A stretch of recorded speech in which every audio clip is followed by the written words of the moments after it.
Sorry. I'm sorry, guys. I'm trying to figure out how to get her to join.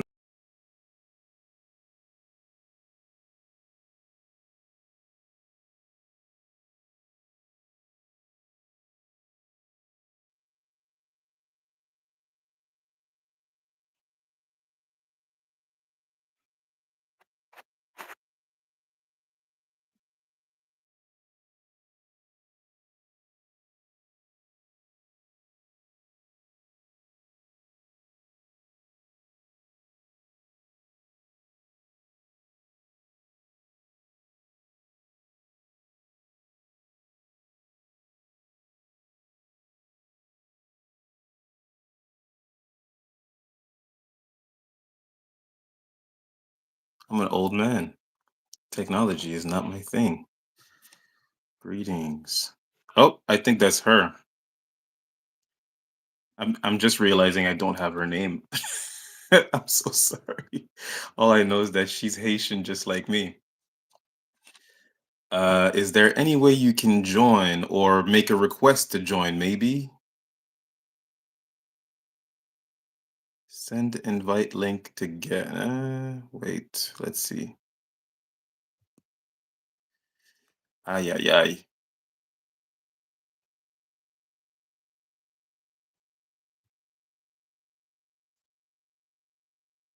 Okay, so it is you.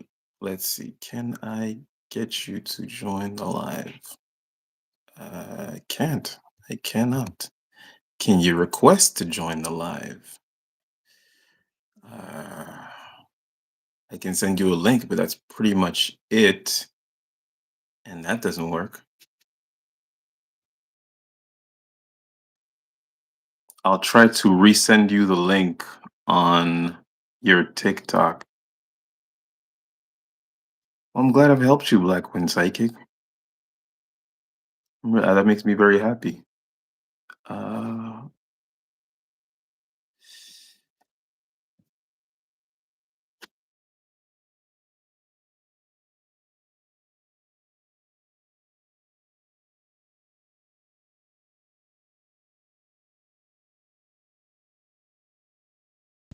okay, so I sent you the link again, but this time on TikTok. Yeah, yeah, I don't know if this is gonna work.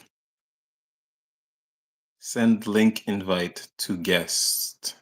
I mean, it's saying I can send a link invite to guest, but then it's saying copy.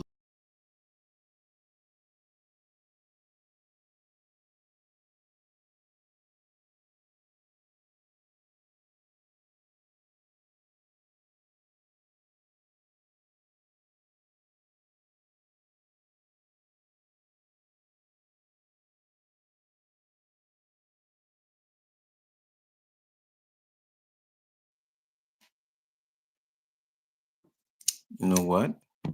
Maybe through text message or WhatsApp.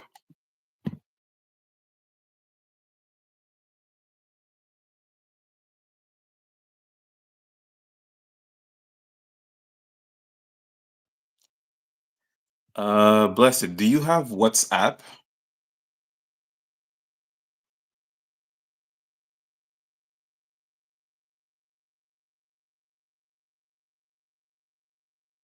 Maybe I can send you the link somewhere else. Because sometimes you'll click the link somewhere and it instead of sending you to the app, it opens up a browser, but then you click the link on a different app, and instead of sending you to a browser, it sends you directly to the app.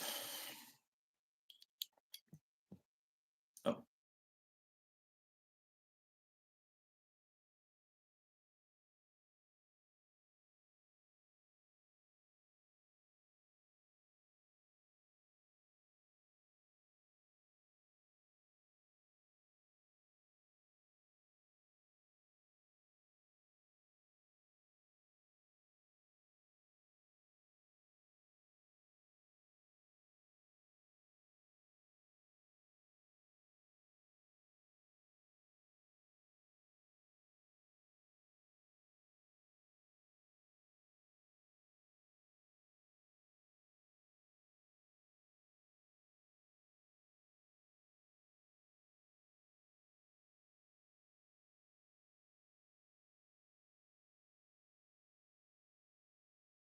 Maybe I can send it to you by email.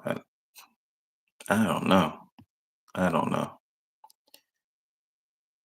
This is this is overly complicated.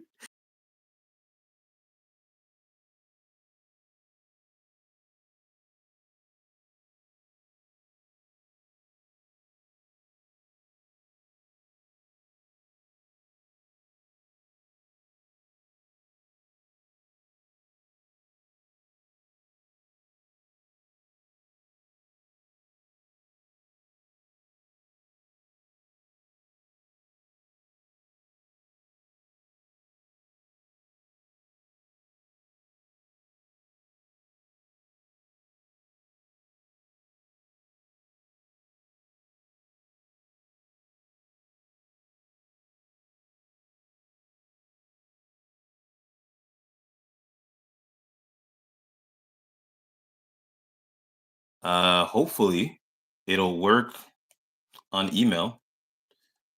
Sorry guys. Hopefully it'll work by email, but I'm hoping you're still here. You can actually hear me, but I don't think you are because you said you were downloading the app.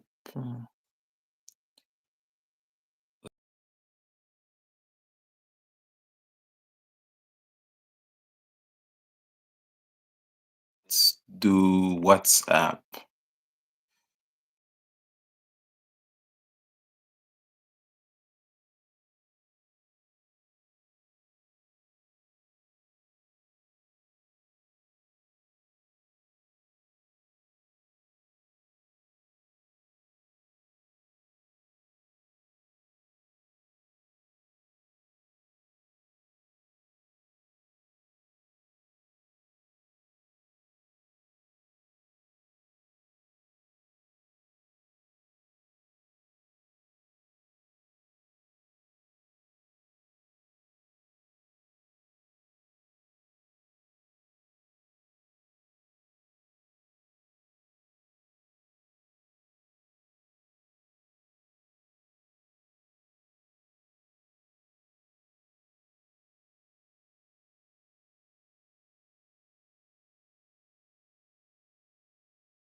Oh god. This is okay. Here we go.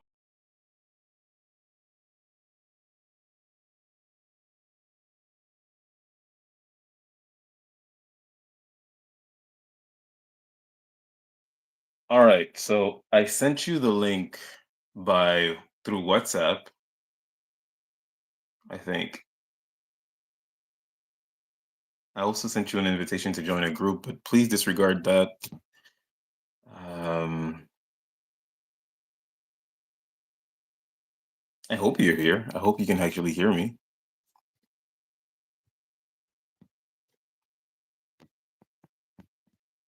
Oh, here you are. Here we go. All right. All right. Hold on. Hold on. Just a second. And we figured it out. All right. There we go. Thank you for your patience. I really appreciate that. Oh, we're all good. We're all good. Just give me 1 second though, because I can't hear you for some reason. You're on my phone and not my Okay, speaker phones. So I'm just gonna put on a headset so that I can hear you. Sorry. no worries. We are connected. All right. Can you hear me? Yes, I can hear you very well. Oh, now I hear you through my through my speaker. I'm so sorry. 1 second. Let's see if I can get rid of It's this okay. thing. Does it change anything or does it still work? Can you hear me? Oh, you're sorry, you're cutting a bit. Okay, I can hear you too. Can everybody in the chat hear as well, or could you just well, first of all, I'm realizing I don't know your name. Yes, I'm AJ. AJ, nice to meet you, AJ, AJ. thank you. So the only thing I do know is because I was watching I mean quite a few of your videos before I interview someone. I usually do a bit of research and try to get their story, and also I try to get like sort of an idea of what's been going on. And you know oftentimes what will happen and what pushes me to interview someone is when I review your videos and I review what you've been talking about and the things you've been going through. And what pushes me to interview people is I feel like this person is telling my story, right? Or like their story resembles my story a lot. And being that you're also Haitian and that you have a lot of drama going on in your within your family, particularly you spoke of your aunt. We're not going to name any names or anything like that, but you spoke of Yes. your aunt and things of that nature and your information being shared and you regretting giving your information to this person after you left. Anyways, I'm not going to go into too much details about what's been going on in your life, but I just want to say I did get an idea of what you were going through. And it made me feel very much like someone is living my life from like across another country. And culture is a thing that unfortunately there's a lot of trauma involved, and a lot of what we like to call generational curses involved with culture, and we have the same culture, so we have a lot of the same things that happen to us. Now, AJ, I just want to say thank you so much for joining me. Thank you so much for accepting to share your story. Thank you so much for having the courage, the bravery to step up and say, I'm not going to be quiet about this anymore. This has been going on for too long, and too many people around me are participating in this. My silence is complicit to my abuse. I will certainly not participate in my own abuse, so I'm speaking up. I commend you for this, and you honor me with your presence. Thank you.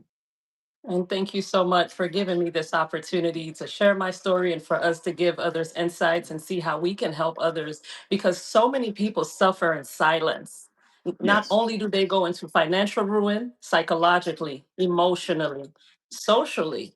And when you're dealing with narcissists, you're dealing with someone or people who convince others to turn against you, to sabotage you. And when you feel outnumbered or overpowered, then the human reaction is to either back away and go into a little corner and completely disappear. And why should we allow anyone to control our life while they're living their 100%. best life? They're sleeping good at night, and we're Mhm. over here in survival mode and constant fear. And I just think it's time we take our power back and speak up and and help others share their stories as well. So and I love your content as well, by the way. I looked over your videos. I'm absolutely amazed. I love the work that you do, and let's continue to do this. Thank you so much. I agree 100% with everything you just said. I mean, it is such an important thing to speak up, to raise our voices, to help those who are suffering from the same conditions that we're suffering. These conditions being man-made, of course, by often by the people around us, by the people who claim to love us at one point, and just completely, for some reason, some strange reason, have completely done a 180 and are now participating in our abuse. So I do want to thank you for that. Just 1 second. Your video is cutting off a bit. You're lagging a bit.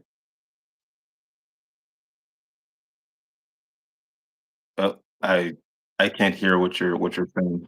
I'm actually, unfortunately, I'm hearing the feedback. It seems like something else is playing and it's lagging. And then I also hear myself and you. I can hear you very well, though.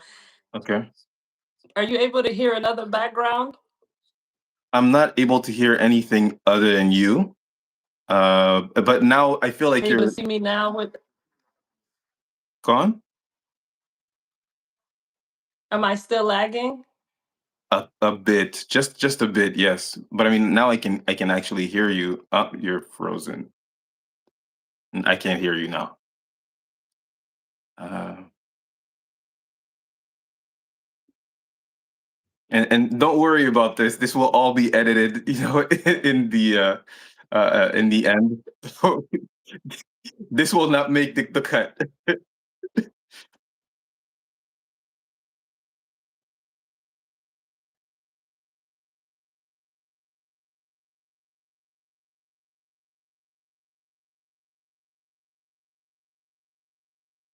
Yeah.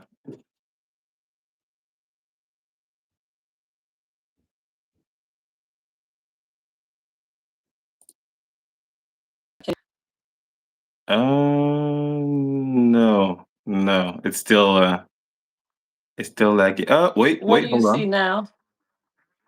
So the video is Okay. no longer lagging, but the audio is a bit late. Okay, so the video is no longer lagging. Uh, can you say something real quick? Yes. Testing. One, two, three.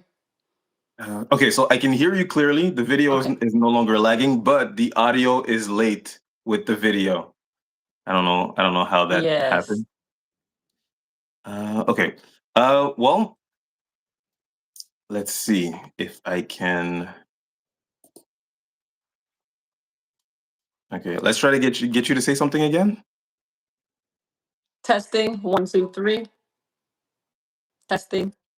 Okay, it's still a bit late. Uh, just 1 second. Let me see if I can get off my Wi-Fi and maybe that'll help.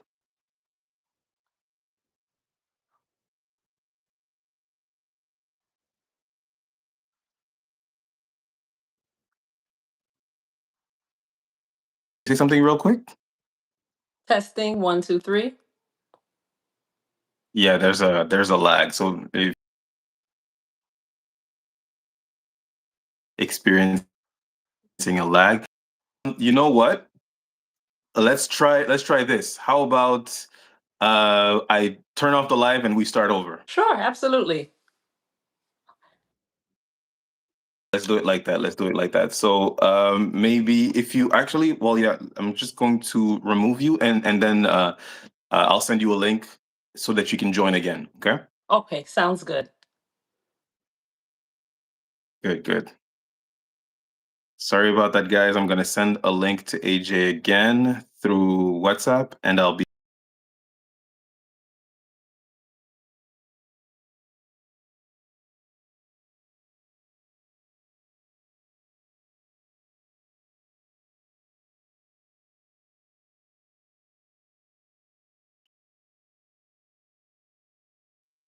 Am I live?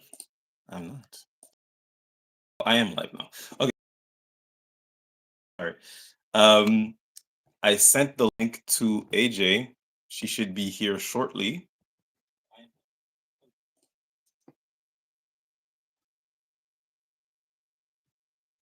Wow, the quality of the video is terrible. Mm, I'm lagging. I am lagging now. Okay, I'm gonna get back on my Wi-Fi then.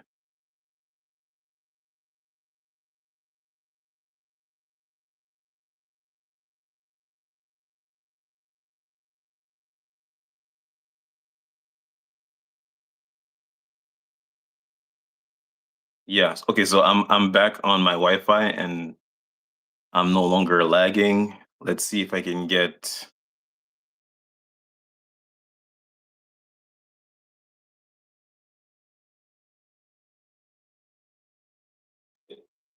Let's see if we can get AJ back in. AJ, if you're still here, AJ, I just sent you a link through your WhatsApp. If you just click it, I think you'll be fine to join back in. Um, sorry about that, guys. I don't know. Oh, there she is. There we go. All right.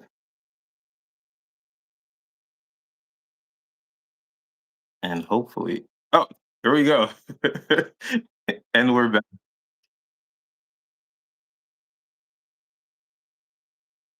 It seems like AJ is still lagging a bit. Oh my God. I'm so sorry, guys. I'm so sorry. Yeah, you're still lagging. Your video is lagging. I don't know about your audio, but you're frozen. To me, you're frozen right now.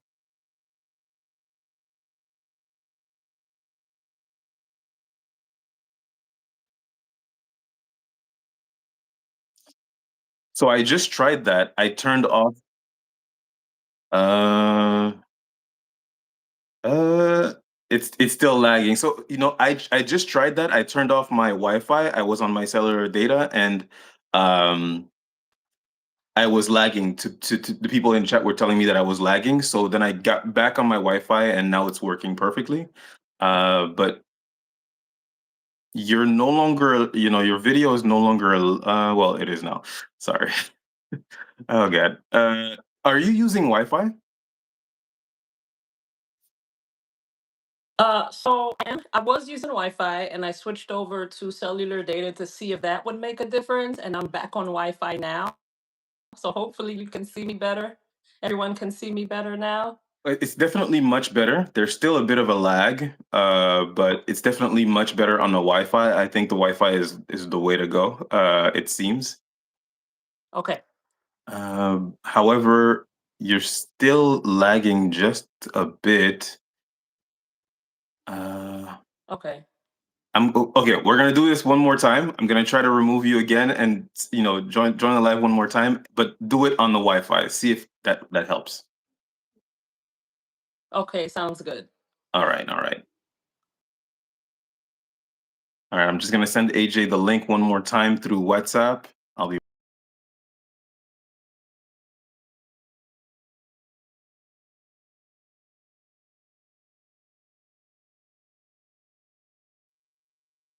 okay. So the link is sent to AJ.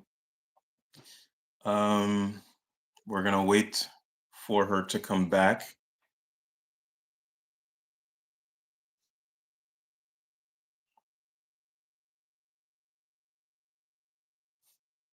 Sorry about that.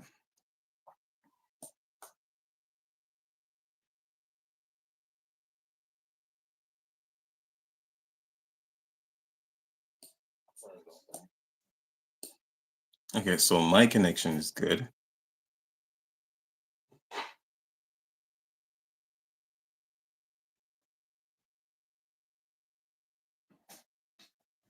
Give me just a second. Oh, AJ's here. Let's see if this is working now. Fingers crossed, guys. Hey, AJ. All right. Am I good now? Am I lagging or? Just a second. For some reason, you're again on my phone instead of my speakers. Okay. So we're gonna try to fix that really quick.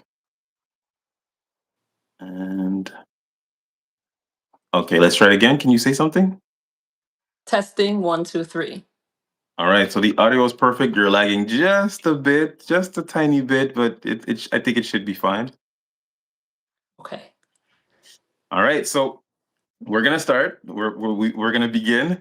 If there's any Mm-hmm. any issues of lag, I can fix it in the edit. It'll take a bit longer, but I got you. Don't worry. As long as you're not cutting, and we can actually hear you, I think we should be fine. All right. Someone in the chat is telling me it's okay, go ahead. So it seems that everything is fine. If there's any lag going on, guys, please let me know. Please help us out. I'm an old man. Technology is not my thing. You're right. So I say I'm old. I'm not that old. But so to do your intro again. AJ, thank you very much for joining me. Thank you very much for having the courage to join me. Thank you very much for having the courage to speak up about your experience of being gang stalked, of organized harassment. I know that there is a huge component of your family being involved in this as well. It is the case for a lot of targeted individuals.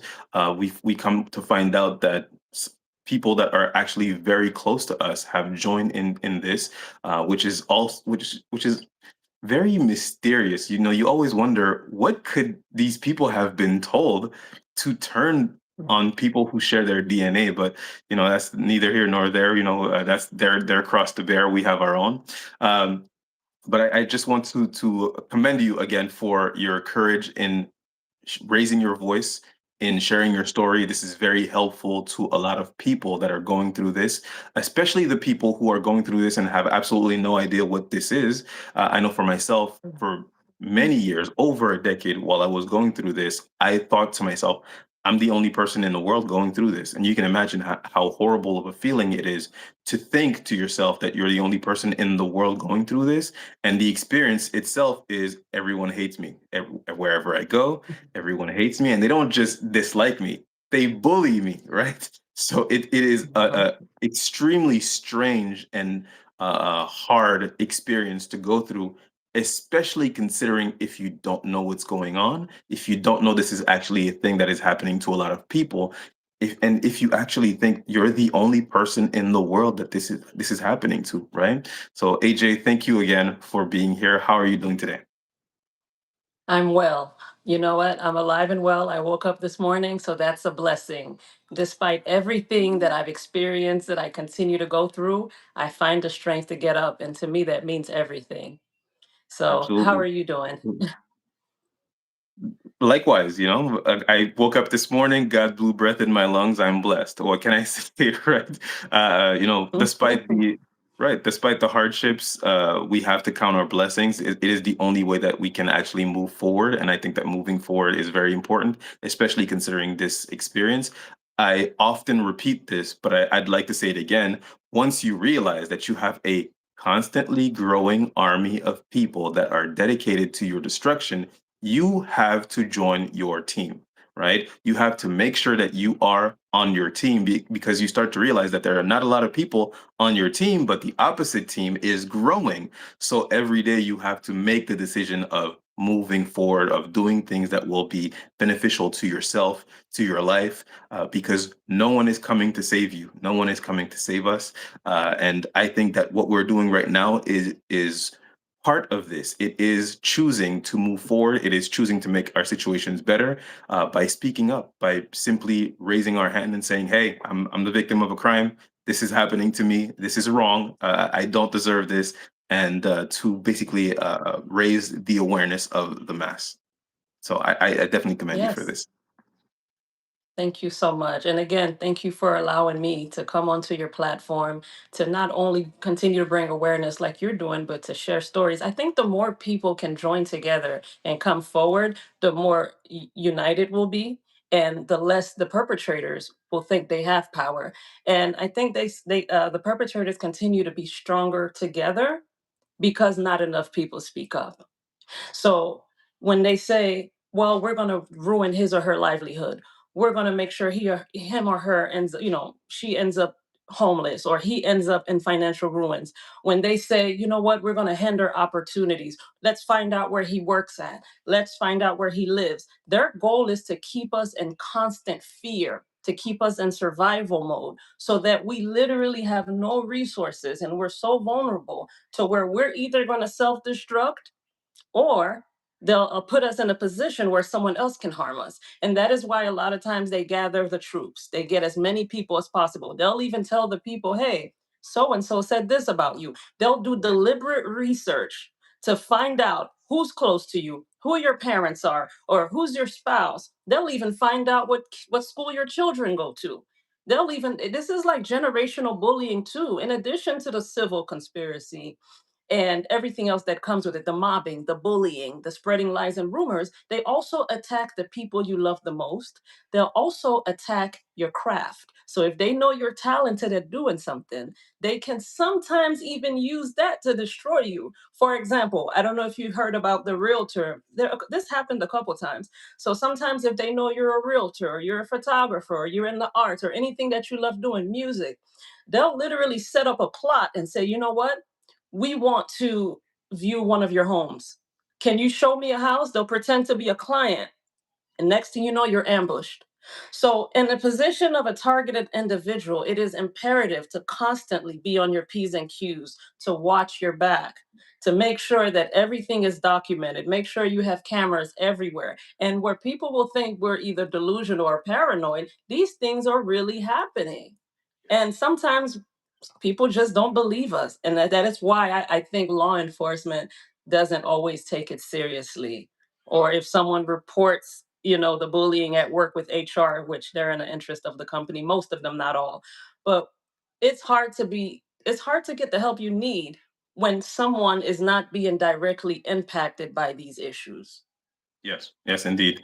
And not only that, but it's also very hard to get help on a conspiracy, on a civil conspiracy being mounted against you, especially considering that all the tactics that they use hold plausible deniability, right? It's hard to prove a civil conspiracy where everything has plausible deniability if you're not a part of it, right? And no matter where you go, if you, for example, if you go to law enforcement, let's say you get a good law enforcement officer and he's really trying to help you, right?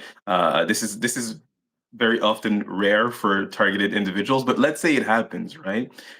He cannot help you with any proof. Without any proof. I mean, if you don't have any proof of what is happening to you, it's just he say she say. It's just hearsay.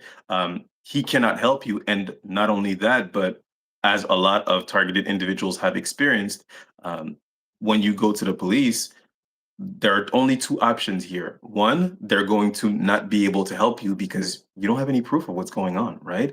Or the second one is they're going to join in and things are going to start getting worse for you. And I've had a lot of people tell me this, and I had a very hard time believing it because I have some friends that are police officers, and these are nice people that would more than likely never participate in this. I mean, what do I know, right? But because there are some people who are participating in my gang stalking that I just thought they would never do this to me. I mean, this is my uncle, this is my cousin. They would never do this to me, right? But here they are participating in this, doing this whole directed conversation with me, and gaslighting me, just pretending like nothing is going on, right? But when it comes to targeted individuals who go to law enforcement, I have seen a lot of them say, I regret so much going to law enforcement because now I have all these police cars following me, these, ambulances, things of that nature, just, using their sirens whenever they pass me and turning it right off as soon as they pass me.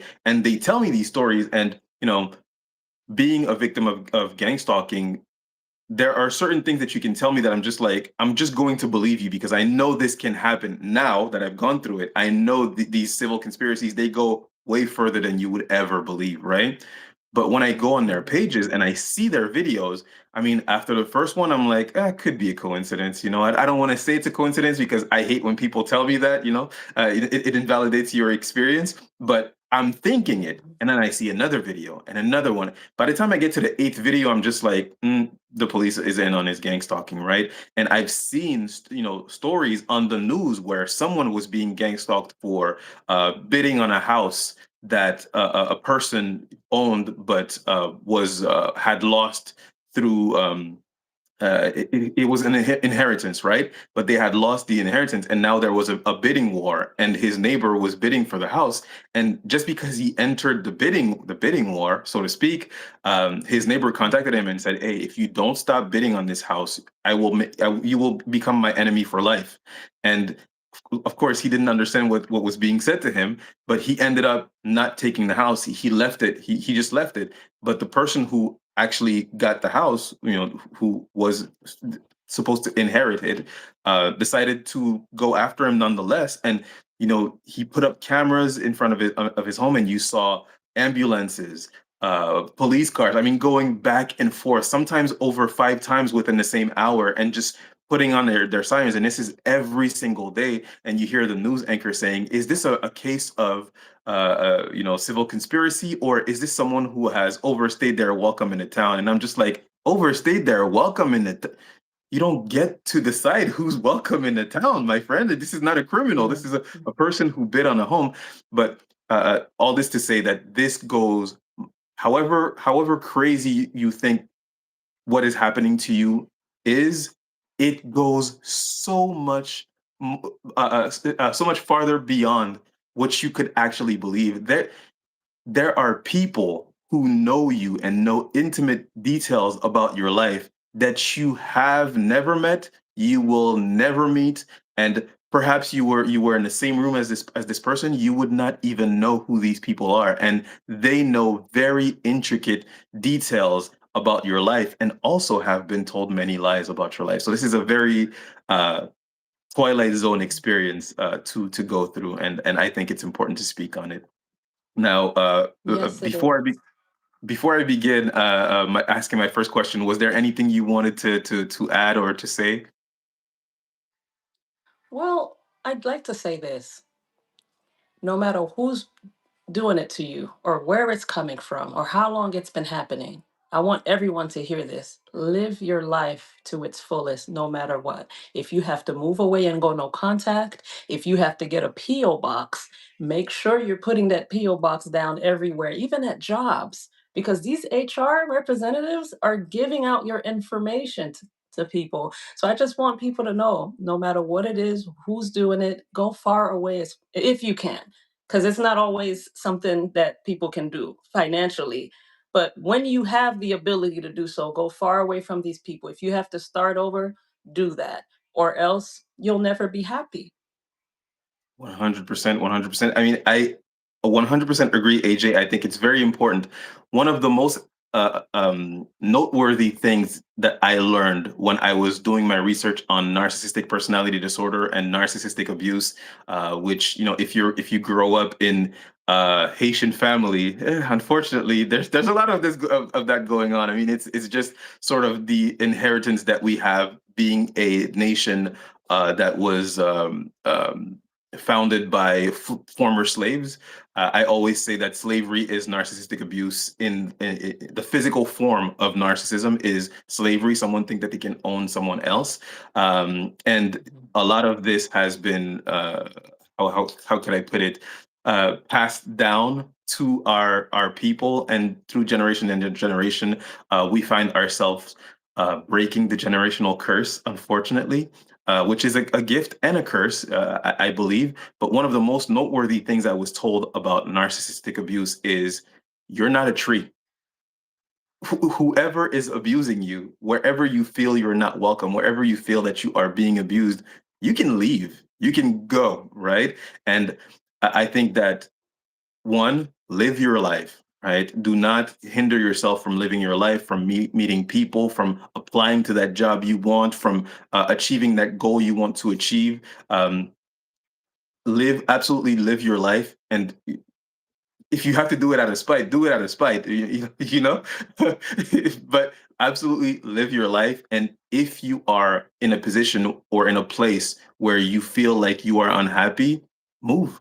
You you you are not a tree, you are a person, you are free, right? Do not let the prison of the mind keep you in a place where you feel that you are uncomfortable, you are unwanted. Go where you are wanted, because it may feel like everyone is in on it when it's happening to you, but everyone is not in on this. There are some people that, you know, are not even contacted to join in on your gang stalking just because they've spied on that person and they know this person does not have the personality profile to ever join something like this, right? And I know in my case, there was a person in particular who they tried to recruit into my gang stalking. And because they tried to recruit this person into my gang stalking, I have proof, audio proof of close friends of mine talking about the plans they were making to destroy my reputation, destroy my livelihood, to destroy my life, right? And meanwhile, these people are smiling in my face, inviting me over to their home, spending Christmas with me, right? I remember when I heard these audios, I was thinking to myself, I was at her house yesterday, and the whole time I was at the place of that person, I felt like they were doing directed conversation, but I just told myself, I could be paranoid. You know what? I'm just gonna let it go. Lo and behold, the next day I wake up and I play these audios that this person has sent me, and I'm hearing the person's voice that I was just at their place the day before, and I'm just like, this can't be. This is incredible. And wouldn't you know, what a year later when I confronted that person, because I did end up unfriending them on Facebook.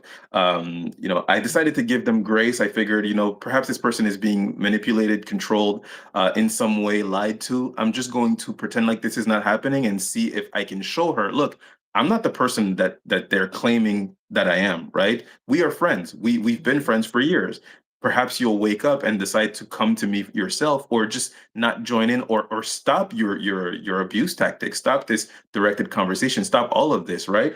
After a year of realizing that this is not going away, this is getting worse, these people are getting worse, I decided to just unfriend that person. And then she messaged me and said, "Hey, I see that you've unfriended me. Is it because I did this or I did that?" And I just straight up told her, I said, "Hey, I received these audios of you speaking of me, and you were not speaking of me as you would a friend. So I decided, oh, we're not friends, and I unfriended you. Would you know that this person gaslight? I have audio proof. This person gaslighted me, told me I don't know what you're talking about, and I was just like, you know what? Have a nice life. Just Mhm. go do your thing, right? You don't have to explain yourself to me. You explain yourself to God when you see Him, right? But we're all good. I'm moving on, right? So this is just a tidbit of of the experience I went through, but I'm just saying not everyone is in on this. Some people are vibrate, their frequency is far too high to participate in that stuff. Go find them, right? They're out there. Mhm. So Mhm. the first question I want to ask Absolutely. you, thank you. The first Okay. question I want to ask you, Mhm. AJ, is when did you first start noticing that strange things were happening in your life? Well, to be honest with you, the strange things started happening with my family, I will say between the ages of 9 years old and 10. Mhm. However, moving, relocating and being an immigrant, I experienced a lot just moving to America. But that's normal because kids can sometimes be mean and, because their frontal lobe isn't always fully developed. We all develop at a different rate. So that was something I could deal with, the minor bullying and things like that in elementary school. But my family really started doing the destruction between the ages of 9 and 10, specifically my grandmother. My grandmother was my first real bully when you think about it. Mhm. She was not only a narcissist, she was everyone's sweet grandma at church and helped everyone, but treated me horribly. It was like dealing with two different personalities. And at 9 years old, it's hard for me to process. Why are you so nice to everyone else except for me? Not, and it gets worse because it didn't just stop at verbal abuse. It was physical. Oh, I believe you. And it was physical. And when my mom would get off work and say, "Well, why is she crying? What's going on? What are all these bruises?" Oh, she was being disrespectful. And so they would make up fake scenarios and false narratives to justify the abuse. So it was really bad. And when I noticed when everyone saw that my grandma didn't like me, it became like open season. Yeah, It became a domino effect. Everyone just joined in. yeah. I mean, it's quite unfortunate. Being that we are of the same culture, uh, I would say that I had a grandmother who was very similar to yours.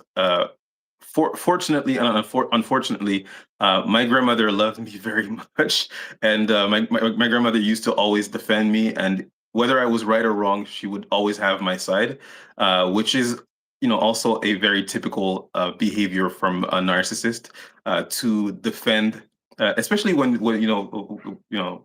considering our culture, often it's mothers and their sons, defending their sons in the face of whatever it is that they do. But for me, it was my grandmother. But my grandmother was an extremely narcissistic person as well. And there would, being that we're both Haitian, there's a lot of physical abuse in our culture, and I think it's a sort of a poisoned gift left from slavery. However slaves were um, disciplined is how parents tend, has influenced how parents tend to to discipline their children in our culture. So it is not a rare thing. People talk about, oh, my father did this, my mother did that, and I vividly remember when explained to friends in elementary school or in high school how I was disciplined. Just the faces they would make, they would go like, your mother did that to you, right? And it's just like, yes, like 25 lashes, and it's like, yes, 25 lashes, like every time, right? So it's a very common thing in our culture. So when you were talking about your grandmother being sort of your first bully, which is, how sad is it that a grandmother, instead of being sweet to their grandchildren. Instead of being the first line of defense to their grandchildren, the first spoiler of their grandchildren, they are the first bullies. And I think that there is sort of a blessing in that, in the fact that instead of becoming like her, you saw that. And you went, I would never do anything like this person, like what this person is doing to me, right?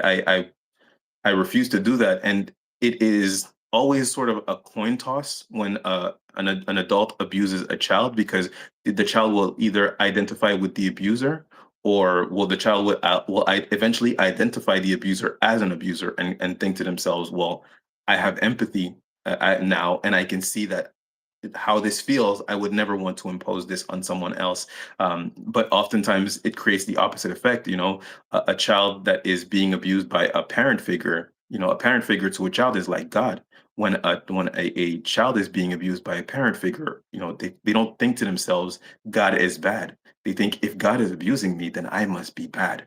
And that's where the broken ego comes from. And that's where narcissism comes in to defend against a broken ego, the ego was destroyed by the child abuse, right? So this is how narcissistic Mhm. abuse creates narcissists, or it will create self-love deficient people, or what is also called codependent people. And the good thing is that we can heal from self-love deficiency. We can heal from codependence. There really is no healing from narcissistic personality disorder. Once the ego is broken, it is broken. You cannot, the expression is, when Humpty Dumpty fell off the wall and breaks into a million pieces, you cannot put him back together. It is done, right? And people, instead of growing out of their narcissism, as we all do as children, we start to develop empathy. We start to realize we are not the only person on this earth. The world does not revolve around us. As we grow older, people who are abused as children and grow into their narcissism rather than growing out of their narcissism, there is nothing else to operate from. This is their personality now, right?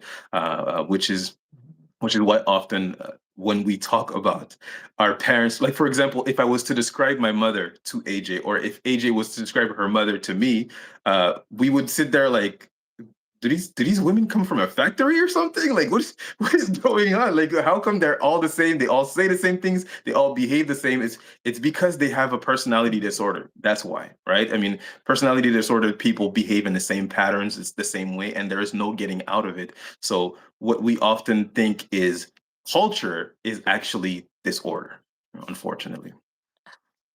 Absolutely. I couldn't agree with you more. The dysfunction, the way they were raised, they pass down that trauma. They feel as though, well, we were raised with being physically abused. So maybe that's the way I should raise my children. And it just continued. And also, back home, a lot of times, a lot of children are forced into labor at an early age. They're forced into things that adults have to do. So they are almost forced to grow up really quickly. So you'll see, for example, my mom is the oldest. So she became the caretaker of her siblings when Mhm, her grandmother went away. When her mother went away, to look for work. My grandmother ended up leaving her children, my mom and her siblings, back home while she found opportunities in the Bahamas and had more mhm. children there. So eventually, when everyone reunited, no one really knew each other that well. I didn't really know my family, my mom's side of the family, until I was about 7 years old. So there was a lack of emotional connection that's coupled with the way they were raised and all the physical and emotional trauma they endured. So it's like, well, we barely know this girl. My mom didn't have the best relationship with her mother because she left when my mom was only 12 years old. My mom didn't see her mother until she was an adult in her 20s. So that's a long time to be disconnected from your parent. And then of course my grandfather, my maternal grandfather, was not really in their life either. But once everyone got their life together and moved to the US, it was still a lot of dysfunction they carried with them from back home. So that's why I always say, no matter where you end up in life, it's not what you do, it's how you recover. So if you can educate yourself, if you can learn, whatever you can do to broaden your horizons and not be narrow minded, it'll help not only yourself, but it can help someone else. So when I say my grandmother was my first bully, my aunt, the one I speak on very often, became a worse bully than my grandmother. It's like she took over and tried to finish me. Yeah. And yeah, so we're gonna get into the aunt because we're only 8 years apart. She's my mom's youngest sister. Okay. So we have an aunt that close in age with me, who has been trying to destroy me since I was about 13. So we were all living with my grandmother, my uncles, my mom. My grandmother was the one who said, "Well, he can come live with us, and she can come live with us." She opened her home to strangers almost, and a lot of bad things happened to me due to that. A lot of inappropriate things happened to me as a child.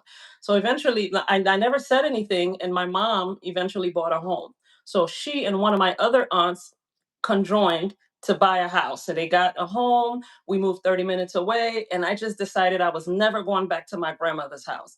And I think that's when things took a shift and my aunt took over because my grandmother felt guilty that I was no longer visiting. They felt like, well, how dare you not come visit us again? What is her problem? Why doesn't AJ want to come see us anymore? So they would call my mom, and my mom was like, I don't know why she doesn't want to come over. She says she wants to just stay here while we're at work.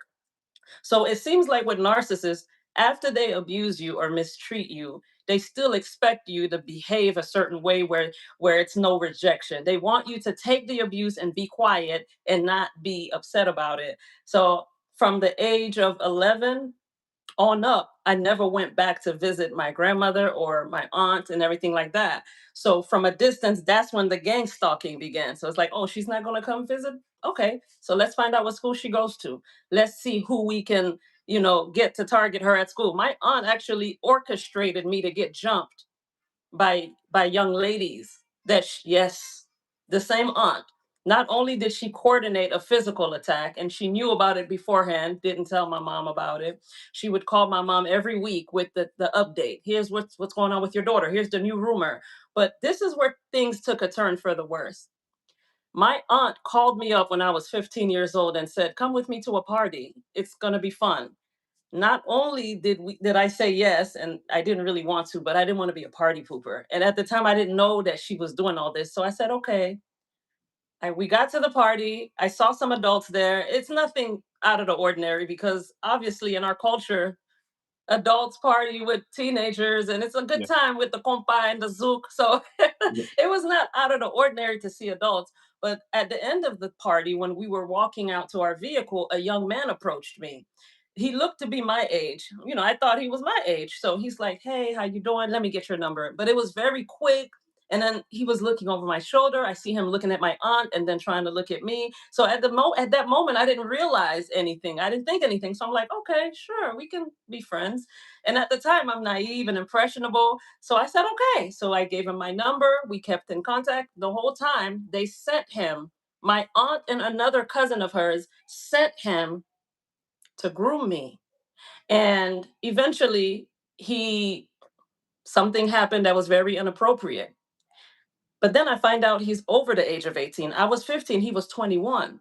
So, and Oh after it Lord. was all said and done, he reported the information back to my aunt and her cousin. They called my mom immediately and said, "Hey, guess what? Your daughter is promiscuous and she's fast and all this stuff." So they did all this to humiliate me.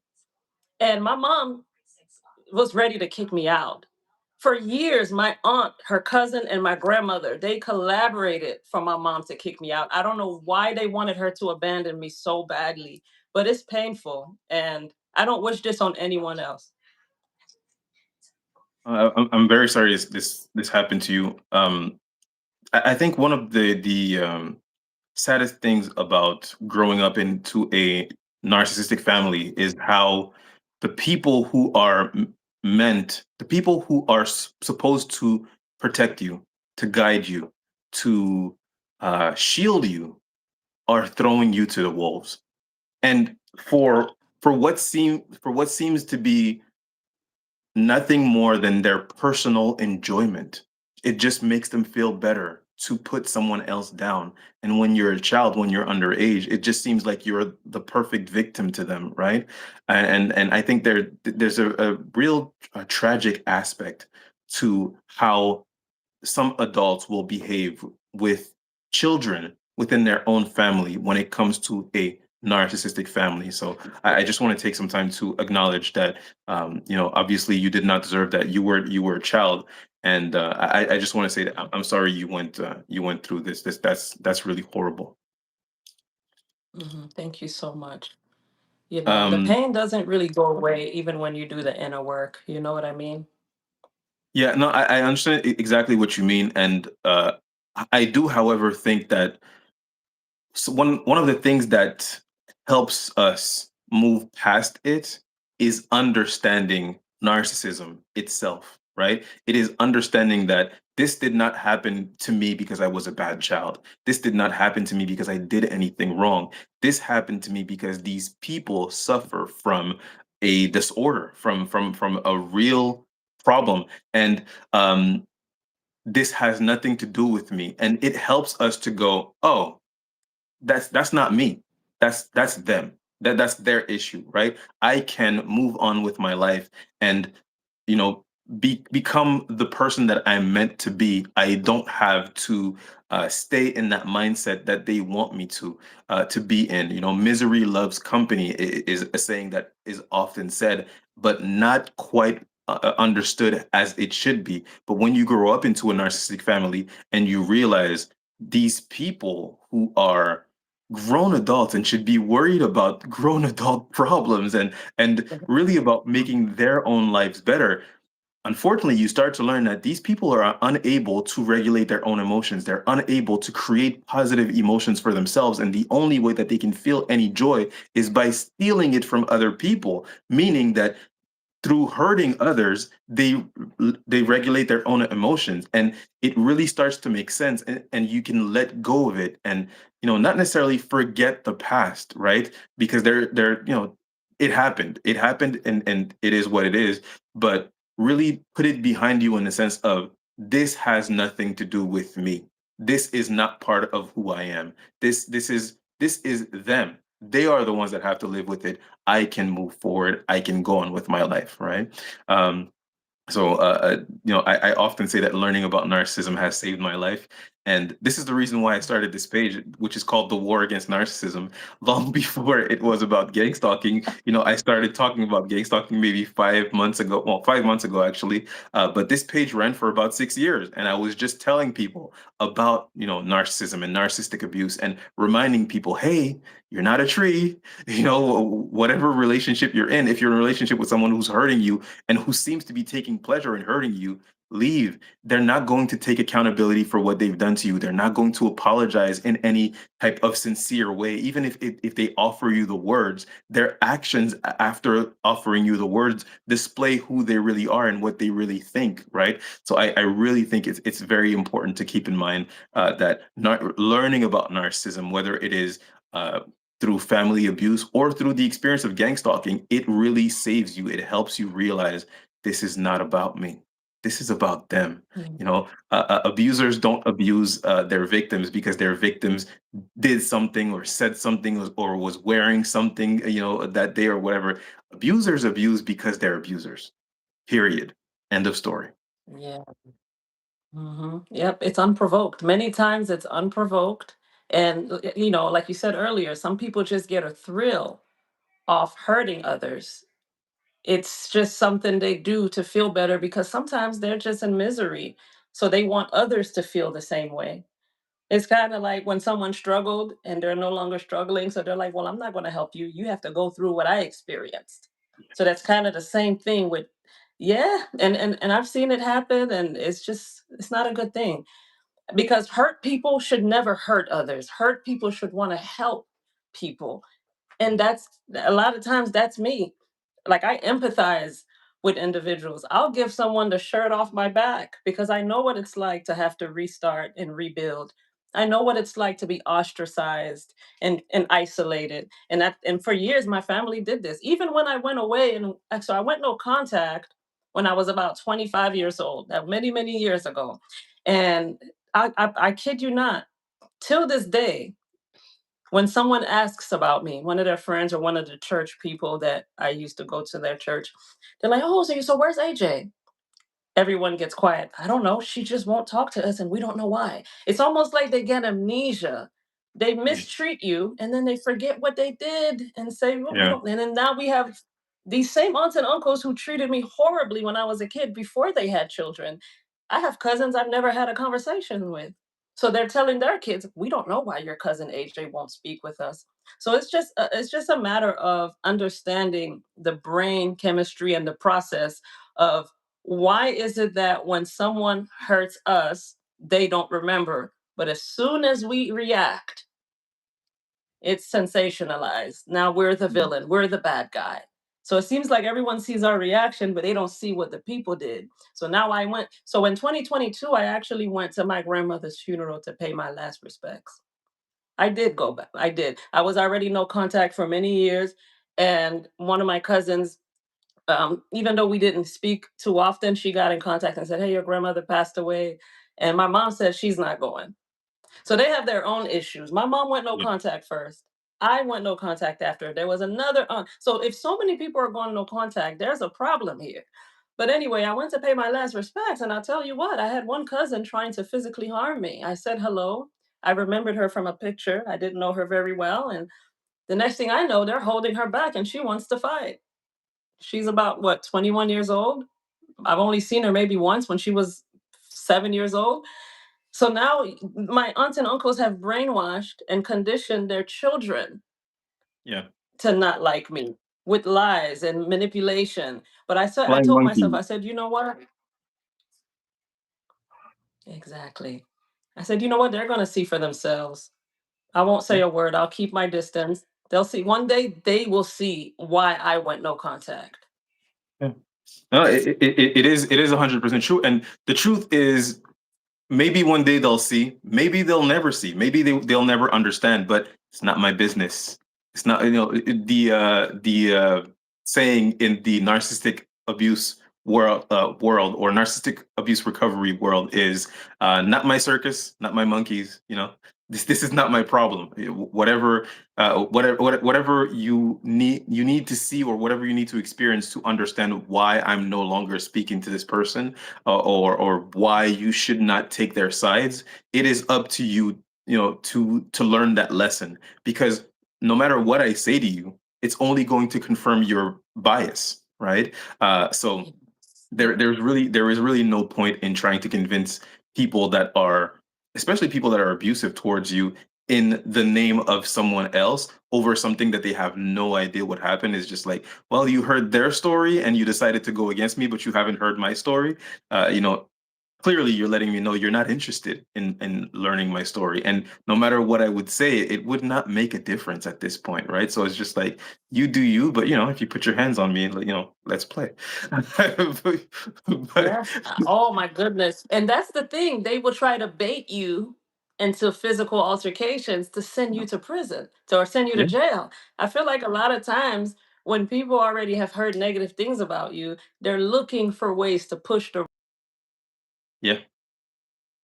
Oh, we have a lag. I'm so sorry. uh we've lost AJ. I don't know if she can hear me, but she's frozen here. uh Sorry about that, guys. AJ, if you're still here, you have completely frozen. What I'm gonna do is I'm going to remove you from the live and send you the link back. I don't know if you can hear me, but we're gonna do it that way. So I'm removing you now, and I will send you a link right away. Sorry, just 1 second, guys. I'm gonna send it.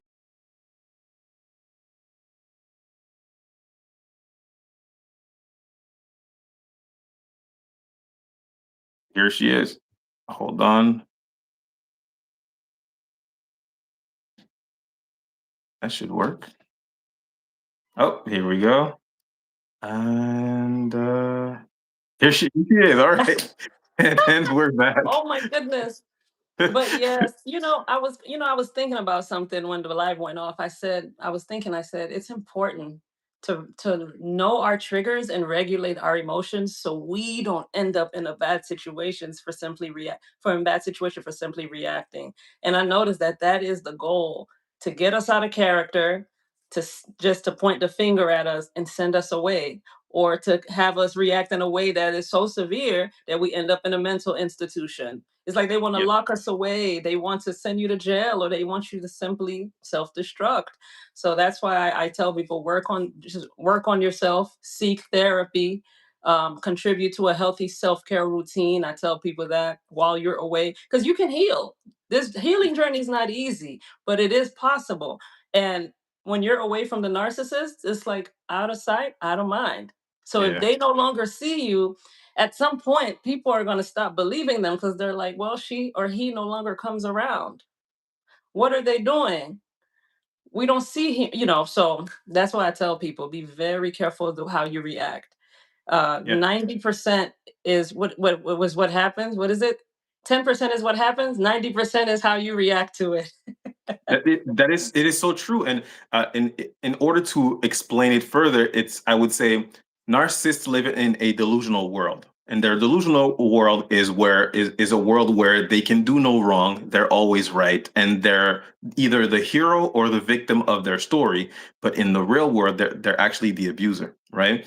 And really the reason why it is so important to them to not just abuse you but to get a reaction out of you, it's because they need the real world to reflect what is going on in their minds.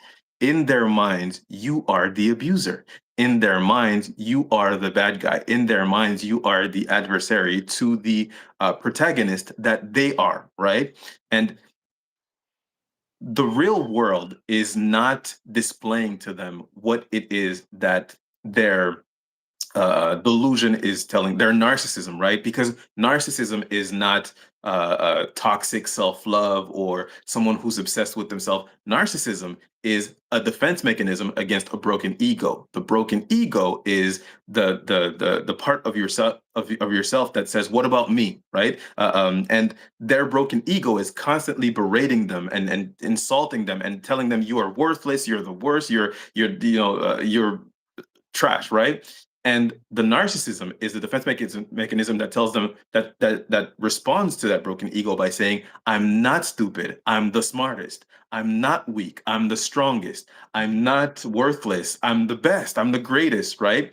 And in order to, or I'm not an abuser. I'm a victim, or I'm a hero, right? And in order to create this real world mirror effect of their delusion, they antagonize other people in order to get them to attack so that they can point the finger and finally confirm what it is that is going on in their minds, which is, I'm the victim, you're the abuser, right? So it may seem like it's all very intricate and these people are so smart and they're cunning and they're, we give all these great attributes to narcissists, when in reality these are just people that suffer from a delusion, that suffer from a disorder, and are trying to create a real life situation where what they think is actually true. So like you said, it is very important to understand your triggers and to learn to not react whenever you are being pushed, right? Whenever someone is abusing you. And one of the ways that I've come to learn to do that, because for many years I had a very strained relationship with my mother, who I am no contact with, and I have been for many years. But which is by the way the greatest decision I've ever made in my life. But and I'm holding on to that. But Mhm. you know, it allowed me to realize it's not me. It's you. It was you all along. And for someone who does not have a delusion, for someone who does not have a disorder, if you're being abused by someone that you love and someone that claims they love you, and you're being abused constantly, eventually you kind of go, well, it has to be something I've done.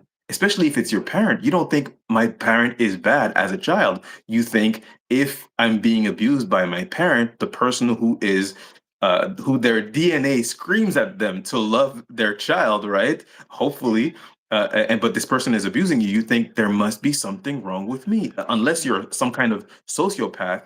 You will develop self-doubt and think it has to be something about me that is causing this, right? But to grow up and to learn about this, and to start to heal from this abuse, and start to actually learn this has nothing to do with me, it was them all along. And you also start to learn that when you realize the same issues that you have in your relationships with them, they have these issues with other people, right? And you sort of put it together, and you start to realize it was never me. And I've often said that the sentence that freed me is, oh, it's not me, it's you. And from that moment on, I'm able to, I don't care if you birthed me, I don't care if I've known you my entire life, I don't care if we have a child together, I don't have children, but I don't care if we've been together for years. The second that I'm able to say that it's not me, it's you, it's over. I no longer need any type of closure. I don't need any type of explanation. I get it now. The problem is not that I've done something wrong, or there's something wrong with me. The problem is I'm staying. I have to leave now, right? Mhm. So Absolutely. the second question I want to ask you is, without naming any names, who do you think put you on this watch list to be gang stalked? Unfortunately, I have to say my aunt. Okay, just don't say any names. Yeah, my aunt put me on the list. Mhm. Um, I've had one person from a previous employer do it. So it happened with two different people. And it's, it's something that you can't shake it off until you get away. And then until you say, the problem is not me, it's you. You know what Mhm. I mean? Once you realize you didn't do anything wrong, you stick with that, because part of the narcissist plan is to keep you in confusion. Mhm. And the psychological warfare involved with that makes you spiral, and it causes lots of anxiety, depression, and things of that nature. And I'm looking at the chat as I'm speaking with you, and projection. Someone Yeah. said projection. That's one of the major things I would say, because it's funny that aunt who's been targeting me for years, she was the one in the family everyone was ashamed of. She was the one who was fast in the pants, dating grown men at the age of 14 and 15 and doing things that she shouldn't have been doing. So for a while, the family felt very ashamed of her and didn't include her. And there were a lot of rumors and things swarming around when I was a kid. And I think by the time I became a teenager, she needed for the attention to be on someone else. She Your wanted to scapegoat. take the she wanted them to stop disliking her for the poor choices that she made. So what she did was put me in compromising situations with the party thing with the guy. I noticed there was a lot of things dealing with men. And she's very male centered as well. I think a lot of narcissists are men or women centered, and they're the ones who commit passions of crime too sometimes. And that aunt, I just, now that I think about it, her goal was to humiliate me and project that pain that she felt when the family rejected her. So, setting me up with the guy, painting me out to be the villain, calling my mom every week and telling her, trying to convince her to give up on me. At some point, I ended up in the foster care system before turning 18, by the way. Like, it escalated to a point where I ended up in a group home. I was almost 18. I was still 17 years old. I graduated already. So in that group home, there was a young lady who had dropped out of school. So during the day, the staff members say, well, if you're not going to go to school, you have to find somewhere to go because you can't stay here. Everyone comes back at a certain time. The young lady I befriended was actually being trafficked,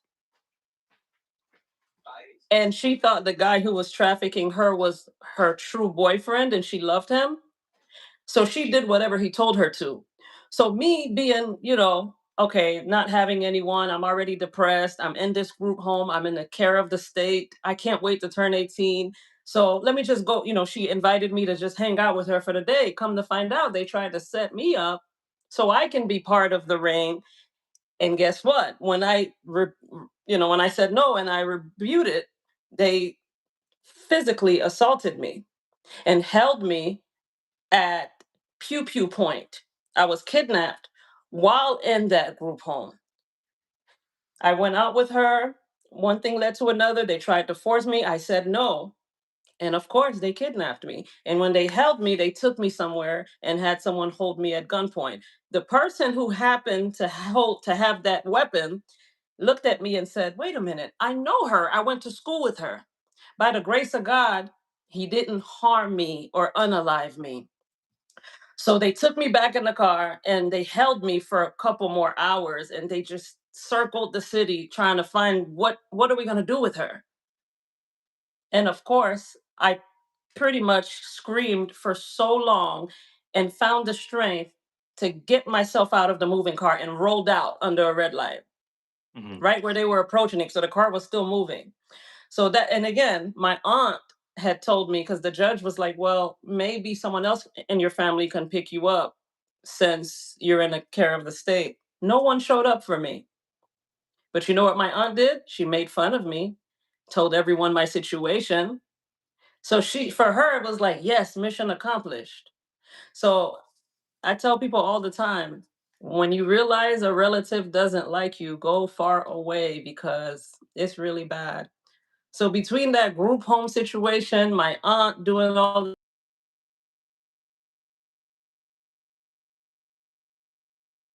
Oh, I'm so sorry you're lagging. I'm I'm I'm so sorry you're I'm really sorry, AJ, you're lagging again. how about now? I can hear you now, but the video hold on. Go ahead and say something. Can you testing 1, 2, 3? Okay, it's working perfect now. Perfectly. Oh yeah. So yeah, it's a lot. Yeah, my aunt convinced my mom to put me out for so many years. I even ended up going into the state. So their goal was to have maybe so she'll give her up for adoption and we'll never see her again. It was really bad.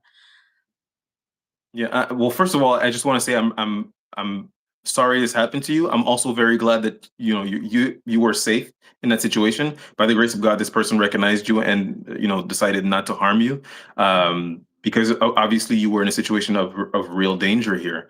Um, and I think this is also very much a testament to the things that happen to children when they go into foster care. Unfortunately, you would think that the people who take children into foster care are people that love kids, when in reality, a lot of people who are doing this, they're just doing this for money.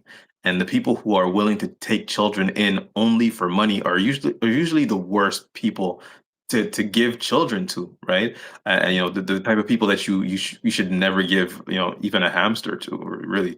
But I just want to pinpoint and make sure to say, I'm really glad that you are safe, you are in one piece, nothing happened to you. Praise God, right? Yes, praise uh, God. the second thing that I want to say is it is very apropos, uh, or on point when you say that you were sacrificed, or you were scapegoated by your aunt. It very much seems that she was trying to create a situation in your life in order to sort of take some weight off of herself. Like I often say, these people live in a delusion, and creating attackers or creating situations that will confirm their delusion is really what they're trying to do. And we often think that what they're doing is personal, and it's because they hate us, and it's because of it's no, no, no, no, no. These people have inner turmoil that pushes them to create certain situations. So for example, in the case of your aunt, if she was ridiculed and abused and ostracized for being fast, creating that situation in yourself, and then making fun of you. Really actually taking the time to, because we have busy days, especially as adults. We have busy days. Who has time to make fun of of what someone else is going through, right? But if your own niece is being mistreated, and there are rumors of her being fast, and you take time out of your day to do what it is that unfortunately a lot of Haitian mothers tend to do, which is call everyone and spread. Est-ce que vous entendez ça? so, this thing that Haitian mothers tend to do, right? It's Yeah. call one uncle after the other, one aunt after the other, their parents, your cousins, right? All of this, and just spread a story about someone. It very much seemed that she felt that she had accomplished her goal, which was to project what was on her onto you, and then fight that, right? Like I say, narcissists are unable to create positive feelings or positive emotions or positive things for themselves. They're unable to create self-esteem by themselves, right? You might have a narcissist who for example, paints or draws or is some kind of artist, right?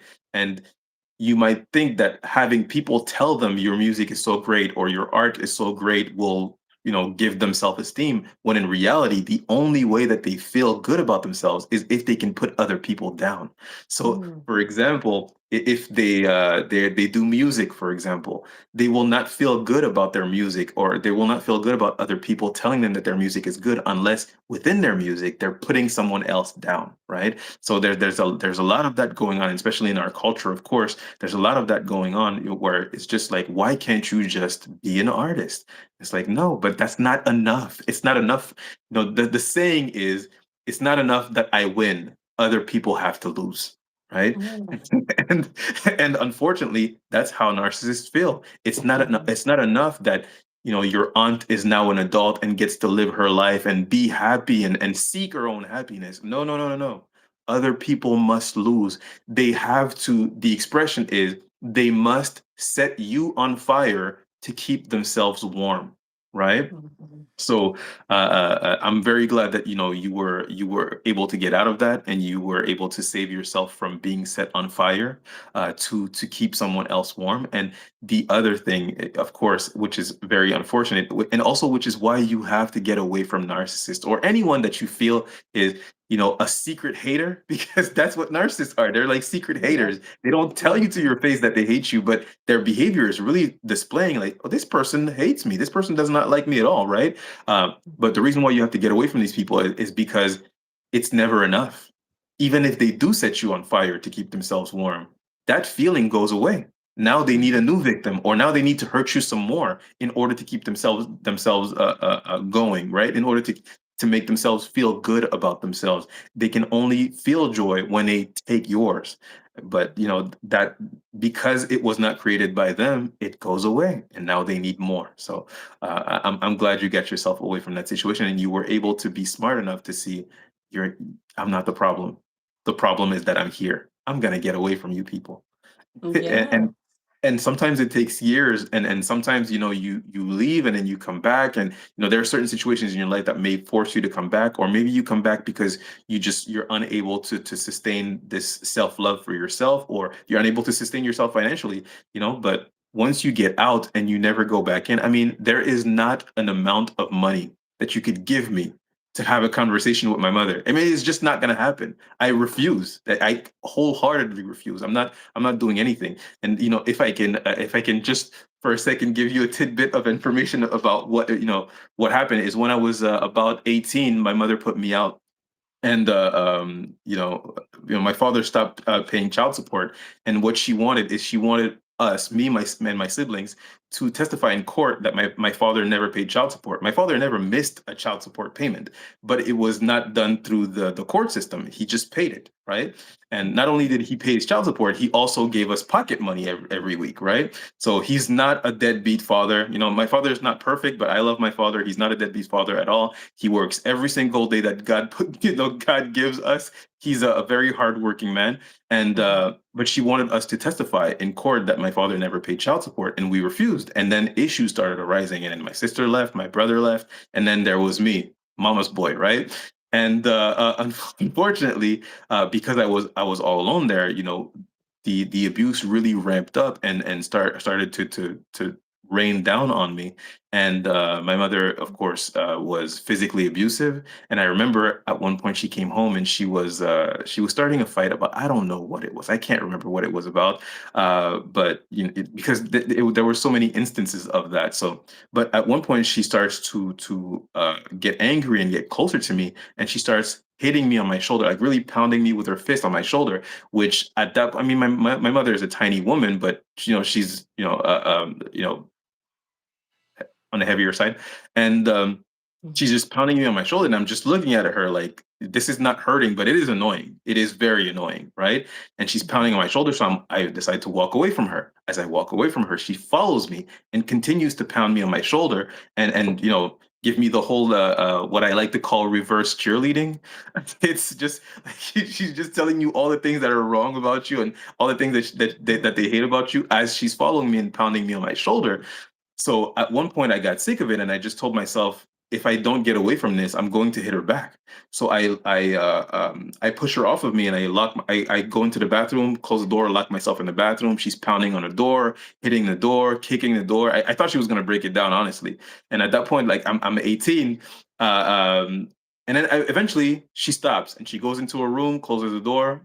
I wait a few minutes. I get out. I go to my room, close the door, and I figure everything is over. Couple of minutes later, this Asian lady opens up my room door, and I don't know why I'm saying Asian lady. It's just I wasn't expecting that, right? This Asian lady opens the door, and I look, and I see her face, and I'm like, "There's an Asian lady at my door, right?" And then I look down, and I see a gun, and I'm like, "Oh, this is a police officer, right?" And she opens the door, and she says, "Your mom says that you hit her." Immediately I'm crying, right? Because I would never hit my mother, right? I loved my mother very dearly, and she's beaten me almost weekly my entire life, ever since I was like 6 or 7. Sorry. And Oh. I start bawling, and I'm just looking at her like, does it look like I hit her? I mean, I didn't say it like that. I said it like, right? But I'm just looking at her like, does it look like I hit her? And she just didn't say anything to me. She saw that I was emotional, and she just backed away, and she went to my mother.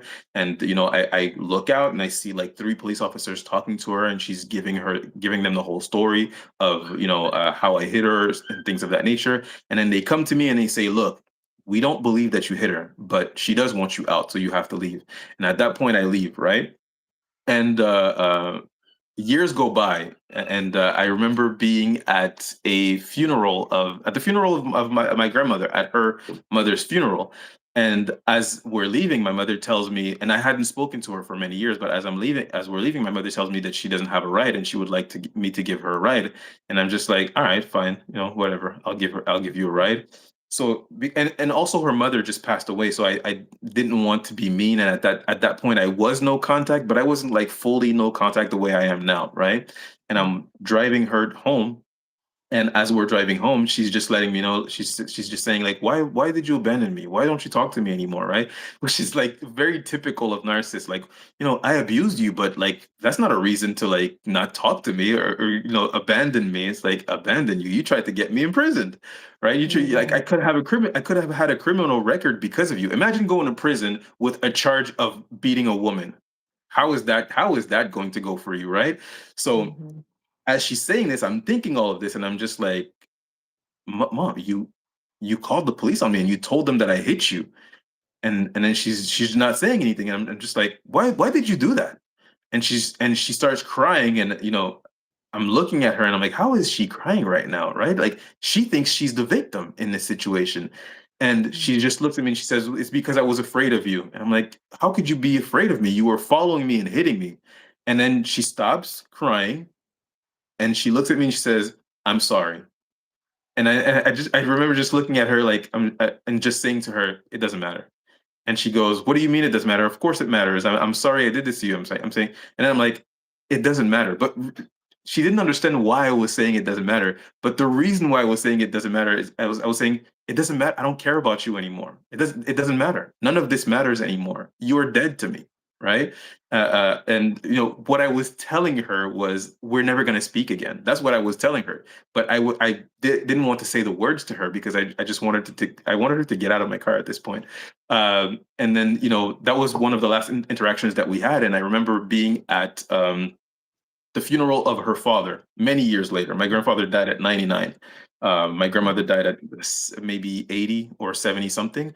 And I remember being at the funeral of my grandfather, and my mother was late. Everyone was there, but my mother was late. And I remember at this point, I was married, and I told my wife, who had never met my mother, and I told her, get ready for the show. And she was like, "What do you mean? What are you talking about?" And I was telling her, like, this is not my grandfather's funeral. This is my mother's show. And she was like, "Oh, you speak so ill of your mother," because my wife has a great relationship with her mother, just a gem of a woman, right? And she's like, "What do you mean? Why are you talking so horribly about your mother?" And I'm like, "You'll get it. You'll understand." And we come in, we're sitting, and they're proceeding with the funeral service and everything.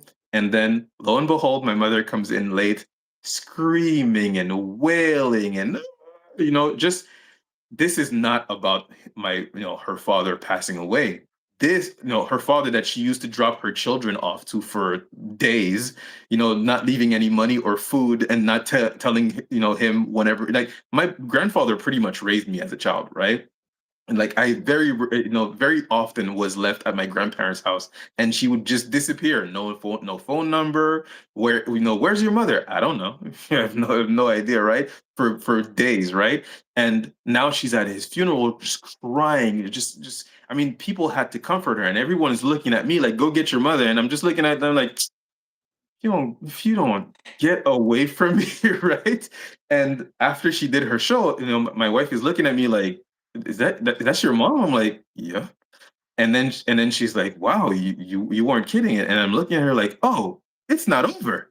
And then she's like, what do you mean? And I'm like, I'm explaining to her, like, hold on. The next part now is she's gonna go to every single person, tell them about how her children abandoned her, and then she's gonna ask them for money. And one of my cousin's wife is hearing that, and she's saying, "This is so horrible. Why would you say that about your mother?" And I'm like, "You watch. You just watch. Don't take my word. Watch, right?" And then after the funeral service, we're for some reason at funeral services, black people, we eat. We have like a cookout after a funeral service for some reason. I don't know why. Right, But right. everybody's eating, and I feel that my mother is talking to people that are close to me, and she's getting closer and closer, like physically, she's getting closer and Mhm. closer. So I tell my wife we're leaving, and we leave, right? And then I got married, I want to say a month later, to my current wife. And my cousin's wife is there, and she walks to me, and she grabs my hand, and she says, "You were right." And I go, "What are you talking about?" She goes, "Your mother. You were right." And I Mhm. go, and I can't remember what she's talking about. So I'm like, "What do you mean?" And she says, "Your mother went to everybody, accused her children of abandoning her. Her children that she called the police on me, and told them that I hit her. But she's telling everyone I abandoned her. And then she asked us for money." And Mm. I'm just standing there like, yeah, that's who she is. And she's like, I couldn't believe it. And I'm like, yeah, that's not shocking to me. When someone has a personality disorder, their patterns don't change. That's who they are. And they don't change for Mhm. anybody, right? And if they show you a person, a kind, generous, benevolent person, that's a trap. That is a trap. They want something from you, or they want to do something to you, and they need you to, Mhm. to to get close in order to do it to you. Anyways, I'm sorry. I'm sorry for sharing Yeah. that long story. But this is just to sort of highlight the Mhm. the disorder in itself, right? This person Yes. who did something horrible to her own child, to this day still views herself as a victim, and still continues to claim that she was abandoned. Narcissists will push you away, abuse you, hurt you, Mhm. push you away, and then wonder, why don't you come around anymore, AJ? What's the matter with Mhm. you? You know what I mean? Anyways, That's exactly what it is. And first, I want to say, I'm sorry you had to experience that, the physical and verbal abuse, and even her calling the police on you. I think that's one of the things, too, people who have the narcissistic behavior, part of them gaining and keeping control is putting fear in you. yeah, So calling the cops and scaring you straight like that is for them to maintain that control over you, for you to submit. And I know with Caribbean, I don't know if it's all Caribbean families, but I know there's this desire to control their kids. You have people who are still being controlled at 35, 36, 37 years old, and it's still like, oh. And then if you even reject the behavior, or you try to say, hey, I need you to respect me, the minute you speak up, it's like, oh, you want to fight me, you been beat that me way. up. So Been that way. Yep. So it's a real thing. It's there. So there's a lot of unfortunately, there's a lot of manipulation involved. There's a need for control. There's, her going, even with your mom going up and say, he abandoned me. They don't talk to me anymore. They have to constantly keep everyone thinking that you're the problem and I'm the Yeah. victim, and then stuff like that. So I'm sorry you guys had to deal with all that, but because your mother and your father, you only get one mom and one dad. So when I hear about someone being no contact with them, like when you said that, it completely broke my heart. But sometimes it hurts more to hold on than to let go. And your peace of mind comes first. So if you have to detach from someone as close as a parent, then you must do what you have to do, because you're responsible for your happiness. 100%, 100%. What you just said is so important. It sometimes it hurts more to hold on than it does to let go. And I truly realized that when I went contact with her for the first time, and I realized, oh, this is peaceful. This is really nice. I'm really enjoying that. And then I got into contact with her again, and we had issues again, and I really realized that whoever dares to love this woman, she will make you pay for it. No good deed goes unpunished with these people, right? But truly, what freed me Mhm. of the as you said, of the mental prison of these narcissistic relationships is realizing it's not me, it's you, and it's okay. I'm not here to fix you. That's not my job. My job is to do what it is. My job is to do the same thing that you do, right? My job is to put myself first, because clearly you've been putting yourself first at the detriment of everyone around you. You've been putting yourself first, and it is time for me to grow up and realize that no one's going to put you first because you put them first. You have to put yourself first, right? So if Mhm. anyone is going through a relationship that resembles what we've been discussing, if you feel like, if I'm describing a narcissist to you and you feel like, does this person know my brother, or does this person have a relationship with my husband or my wife or whatever, it's time to get away. It's time to consider it. It's time to really look into narcissistic or personality disorder, and really consider your options as far as getting away from these people, because you will find no peace in living with a narcissist. There will never be a point where you have sacrificed enough of yourself, your time, your energy, your patience, your goodness for these people, where they will start to appreciate you or behave in a manner that is acceptable or treat you well. It's just not happening. They need scapegoats. That's what they want. They want punching bags. They don't want a relationship. They don't want an equal relationship. They need control. They need to hurt. That's what keeps them going. Unfortunately, these people are, for the lack of a better term, these people are parasites. They feed on us. I know. And it seems like, unfortunately, no one holds them accountable, like the matriarchs and patriarchs. For some reason, everyone's either afraid to call them out on it, or they just don't care enough to say, hey, what you're doing is wrong, or hey, don't do that. So that's why you have a lot of family secrets. You have a lot of people who stick with families simply for the fear of them not wanting to be ostracized, and they sit there and say nothing when others are being abused or mistreated. So yeah, it's a real thing. But I'm glad a lot of people are starting. I'm seeing a lot of videos. People are speaking out, and we need Right. to hold them accountable. Yeah. 100%. People will say things to you like, "Oh, that's still your mother. You still have to respect." Nah, nah, nah.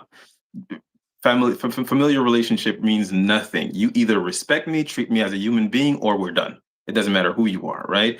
And it is true. I feel like ever since 2020, people have been really waking up, and the actual word narcissist or narcissism became such a huge thing. Of course, it's being misused by a lot of people, but there are a lot of people who have really awakened and are starting to realize that a lot of these things that are happening, not just in their personal relationships, but even in the world, is related to narcissism, right? And we speak on narcissism right now. We're having an interview about gang stalking, but we speak on narcissism because gang stalking is narcissistic abuse. That's all it is.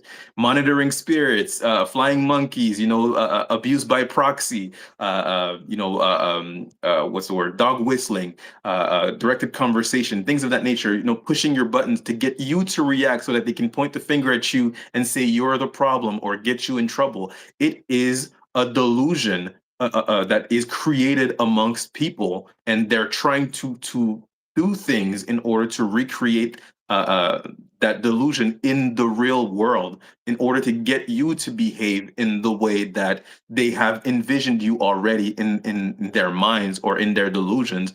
You are a bad person. You are a horrible person. How how can we get you to confirm our delusions through your actions? It is by pushing you, provoking you, by throwing stones, hiding our hands, right? And pretending like we haven't done anything, something is wrong with you. So again, do not fall for it. Do not react to their abuse. Rise above and get away from them. Right. So the Yes. next question that I want to ask you is, could you explain in your own words what gang stalking is and which tactics have been used against you? Sure. So, in my opinion, and gang stalking to me is when multiple people join forces to collaboratively destroy or sabotage someone. And that can look like what I said earlier with psychologically, emotionally, financially. So blacklisting someone, hindering their opportunities, the blowing the whistle and saying, hey, this person said this and that about you, changing people's perception of you, and making Yes. sure that you're vulnerable and you have nothing or no allies. So it's really bad. At the end of the day, they want you to self-destruct. So gang stalking can also be like you said earlier, monitoring spirits. People will plant cameras in places you don't even know. Others, some people will send someone in your life, whether it's someone to charm you or a friend.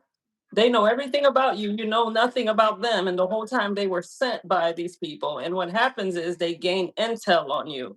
It's data collection. Let's find out everything we can and let me bring it back to the headquarters.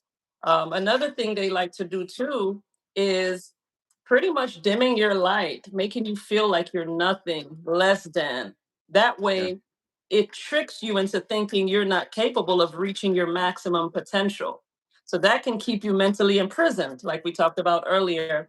So it's really sad because one narcissistic person who's insecure and jealous can turn a mass of people against you, and it continues and grows. So that's their like their entourage. Yeah. So now you have multiple people, and you don't know. And the sad part is, it becomes dangerous because you never know how someone may react. So even though my aunt could not come to me and harm me physically or do what she wanted to do to eliminate me, she gathered enough people hoping someone will take it too far and eliminate me. So Mhm. that's, to me, gang stalking. That's pretty much what it is in a nutshell. Mhm. Well, I think that's a really great answer. Very, very detailed, and I think it's very true as well. It's like it's a virus. It's just I like to compare it to vampires. Vampires are parasites, but they're human parasites, right? And a vampire can Yeah. transform someone into a vampire. and then get that person to basically suck your life energy, right? Because the whole goal is Mhm. not to, yeah, a lot of them are cowards. They're not going to actually do anything to you. Not saying that, all of them are, or nothing can happen to you, right? Keep your head on a swivel, be aware of your surroundings, right? But a lot of them are cowards, and they're only there to slowly chip away at your mental health, slowly chip away at your Yes. self-esteem, slowly chip away at your livelihood, your life, right? So, one person who has a really a mental disorder, a mental problem, who is mentally ill, right, can Mhm. convince other people to join in on hurting you, on causing you pain. So, and a lot of these people who join in also have narcissistic tendencies. They perhaps are not suffering from narcissistic personality disorder, but they have narcissistic tendencies, and it really brings them joy to put someone else down. And we all suffer to some Mhm. extent from narcissistic tendencies to some extent. Now, some of us, we can't all be like, Christ-like, or we're not all Marys here, right? We all have a darker side to us, right? But I always say, for someone to inflict pain on someone else and get enjoyment from that, something has to be wrong with you. I mean, it has to Yes. already be in you. No one can convince you to do, Mhm. because I know for a fact you could never convince me to do something like that, ever. Because I Um, I need to sleep at night. I need to look at myself in the mirror. Yes. My conscience will not allow me to do certain things if I'm doing things that are wrong, that I know are wrong. But if you are doing it, it's because, one, you either don't see it as wrong, or two, the benefits of it outweigh the negative effects, right? Whether it be you're being paid for it, because a lot of people that are participating in gang stalking are being paid to participate in it. Especially people who are dealing with strangers following them. These strangers are not following you for no reason. They're following you because someone is paying them to do so, right? And a lot of targeted individuals are also being gang stalked by people who have criminal records and are trying to lighten their sentences, or get off of probation, or just whatever it might be. They're basically throwing you under the bus to save themselves, right? Mhm. Um, or, in other words, they're setting you on fire to keep themselves warm, right? There's a Mhm. lot of correlation between gang stalking and narcissistic abuse, because that's what it is. Yeah. Unfortunately, is just this is government mandated narcissistic abuse, if you will. It's crazy, but that's what it is, right? The next question I want to ask you is, on a daily basis, when things are happening to you, when it's actually happening to you, for example, whether you're being followed, or you feel like you're being messed with, you're dealing with directed conversation, how do you deal with gang stalking? Well, the first thing when I realized I was being gang stalked with the family members and the aunt, the first thing I did was completely distance myself and leave the state. So I moved away.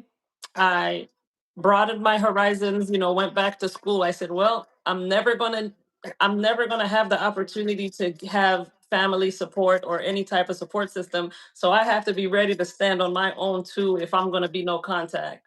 So just moving away, doing what I have to do to be more successful so that I don't suffer financially. And I also, since I studied psychology, I decided to look into getting therapy. So I looked into a mental health counselor and I said, well, let's see what this is about. So once I moved away, that was the start of my healing journey.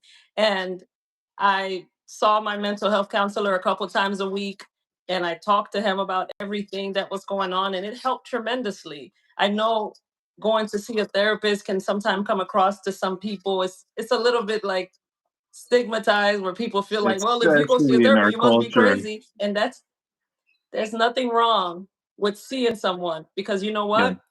You should never tell anyone who knows your family or any of your friends certain things because they're not your therapist. Your friends are your friends, coworkers are coworkers.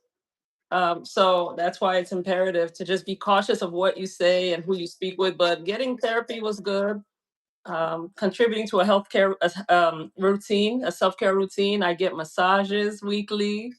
I do my little stuff to feel good about myself, and I keep God first. Most importantly, I keep God Amen. first. Amen. Amen. I love that answer. I love that answer. My follow up question is, within your gang stalking experience, especially recently, what are you dealing with? For example, are you dealing with directed conversation? Are you being followed? Are you being spied on through your electronics? Are you being workplace mobbed? What's happening? Yeah, the latest situation was workplace mobbing, the bullying, the retaliation. I had begun working somewhere. Everything was going great. My coworkers were nice to me. I'm very kind. Like listen, I'm not a hater. I'm not telling on people. Like I don't do anything that can potentially cause the way people treat me. That's why I always wonder, like, what did I do? But there was a supervisor who wanted to get very close to me, and because I set healthy boundaries, that supervisor felt rejected. And I was very nice about it. And once I set those boundaries and didn't give that person What they what wanted. was needed or what was wanted from me, the intimidation tactics began, the smear campaign started. Come to find out, HR is friends with that manager. HR began sharing my information, my social, my address. All of a sudden, I began seeing cars parking in front of my house. I was being followed after work. I have to pull into gas stations. I have to take detours. I ended up putting up cameras to make sure I was safe. I ended up resigning from this employer, and I've been great ever since. I found another opportunity, so I'm good now. But that was the most recent situation. And then, as far as my family doing the monitoring and game stalking, they actually hired a private investigator to find out where I was, where my mom and I were. They went on my credit report. There were like credit pools. They were unauthorized. Someone had opened an account on my name. So they were doing so I had family members doing identity theft. They were opening bills on my name. That's crazy. That is crazy. I mean, I did hear in your videos that you had shared that your family had hired a private investigator to find out where you had lived because you made the mistake once of telling them where you were going, and then lo and behold, your gang stalking began where you were, and then you moved again, and you decided to not give your address to your family, and they hired a private investigator. I mean, I think that this really illustrates to people who are hearing about this, especially people who are not going through this, because someone who's going through this will.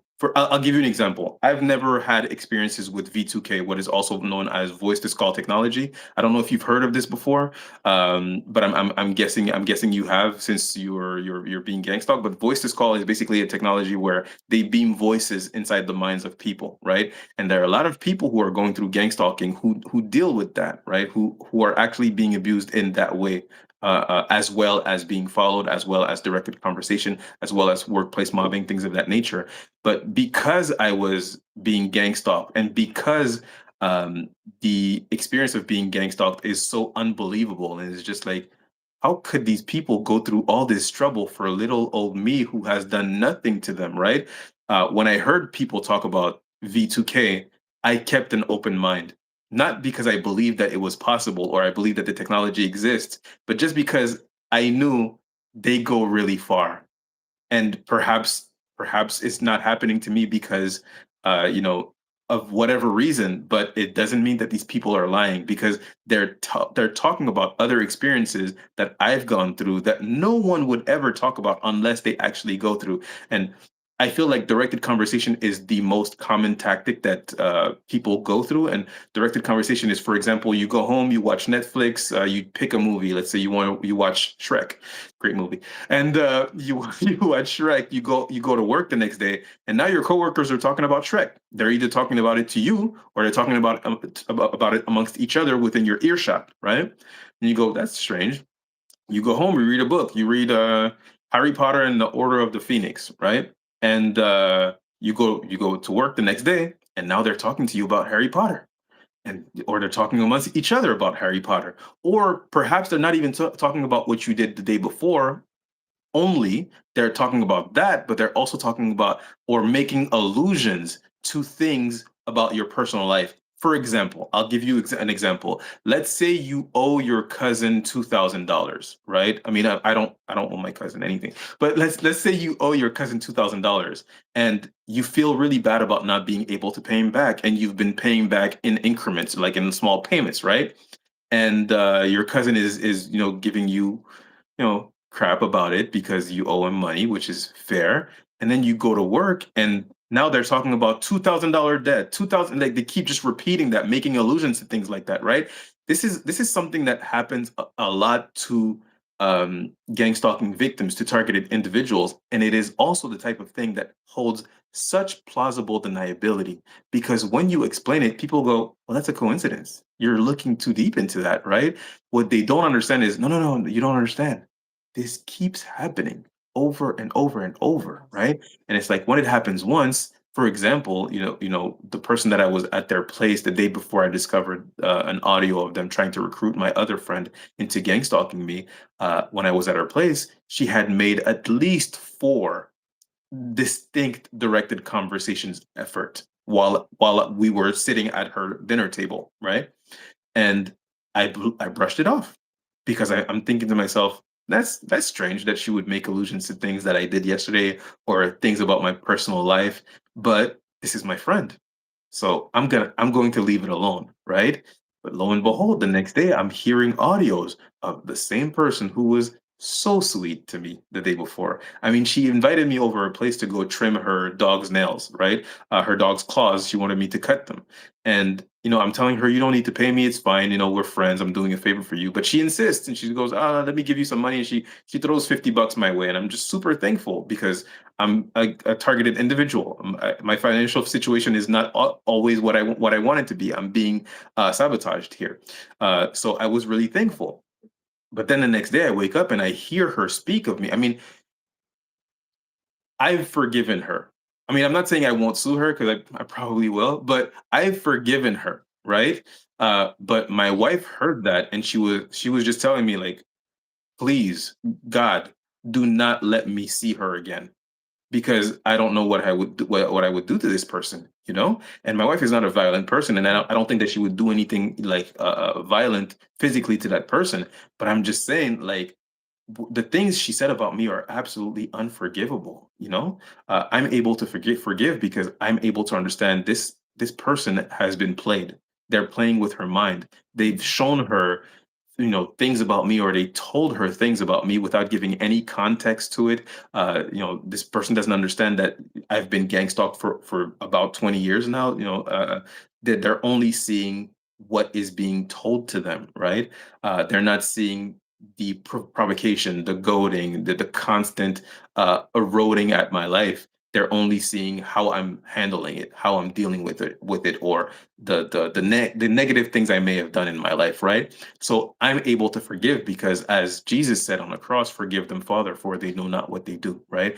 I'm not Jesus. I don't pretend to be. I'm not perfect. I'm very flawed, right? That's not what I'm saying, but I do think it's important to be Christ-like in that sense. That I think it was Peter chapter 3, verse 8 through 12, where he was speaking on do not respond to evil with evil.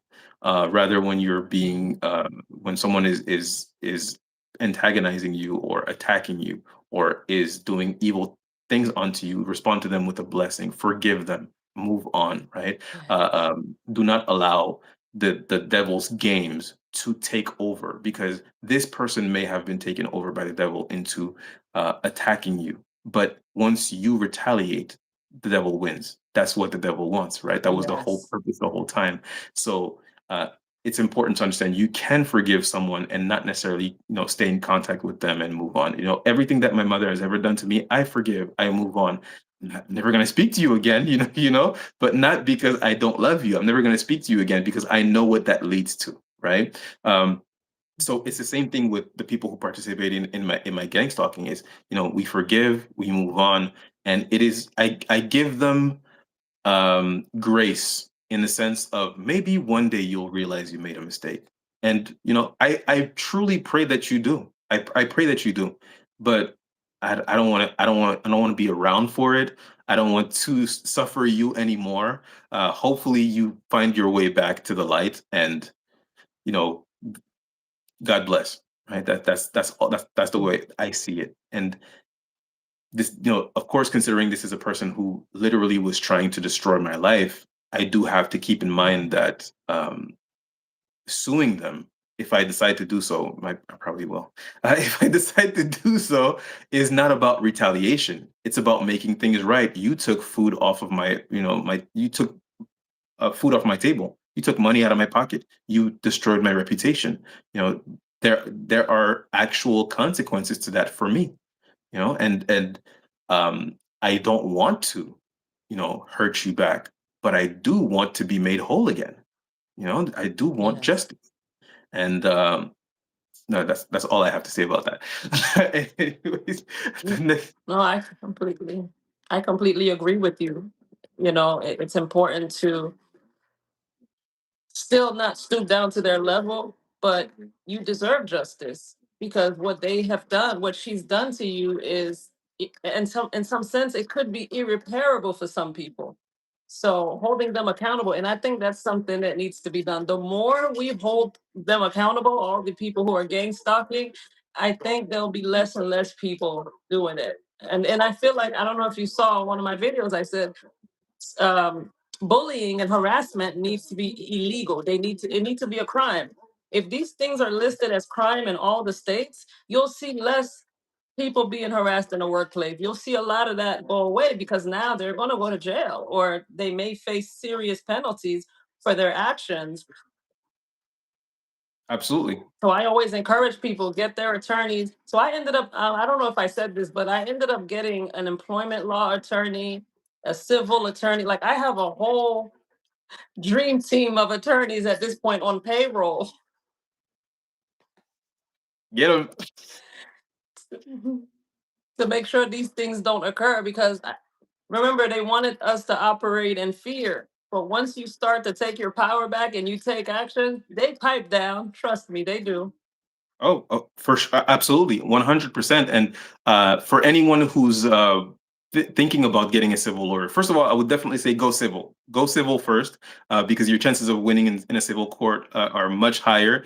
You just have to look at O.J. Simpson's case, if you want confirmation of that.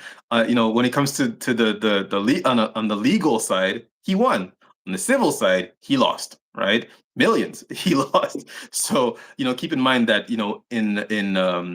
in a legal case, you have to prove your case beyond the benefit, beyond a reasonable doubt, right? But in civil court, it's not beyond a reasonable doubt. It's just you just have to prove that more than likely you're not lying. More than likely, you know, it is such an easier threshold to pass, right? So I would definitely say uh, go civil. And I love the fact that you got a lawyer, you got a civil lawyer. It is the way to go. And absolutely, once people start getting held accountable and people see that other people are being held accountable, people go, oh, I this is not worth the $100 gift card. I don't want this. And you have to understand that once you get caught and you get taken to trial, civil court, the people who put you up to this are not going to have your back. That's not Not happening. at all. It's just not. These people suffer from narcissistic personality disorder. These people are sociopaths. They're going to laugh at you. The same way that they're laughing at us, at what's happening to us, they will be more than happy to see you take the fall for what they've created. It's gonna make them really happy. So I definitely love that. You were talking about getting a lawyer, and I was just like, yeah, get him, like I think it's righteous, and I don't view it as and I used to, but I no longer view it as taking revenge. I view it as making things right. You have taken away from me. You have taken away from my reputation. You have turned family members against me. You have hurt my livelihood. You have to make it right. Something's got to give. I only see it that way. I see it as you have hurt me financially, you have hurt me emotionally. I don't want you to have any of the hurt that you've caused on me, but I do want some way, somehow. I don't know what justice looks like, but I do want some justice. I don't want get back. I want justice, right? Um, That's right. Right. So the next question I wanted to ask you. So this is a two-part question. The first part is, what is the worst thing that happened to you within your gang stalking experience? Now, of course, if it's something that is, trigger warning or something you don't want to talk about, then let's not talk about that. If you can think of something else, like I know, like when I ask that question, what is the worst thing that happened to you within your gang stalking experience? A lot of people will come up with will come out with some really tragic experiences, and I don't want you to feel forced, to talk about anything that you're not comfortable with talking about. I know you were saying that in your experience you were held at Pew Pew Point, which is very traumatic. I don't know if that's the experience that for you that was the most traumatic. But also, the second part is what is I'm oh, back.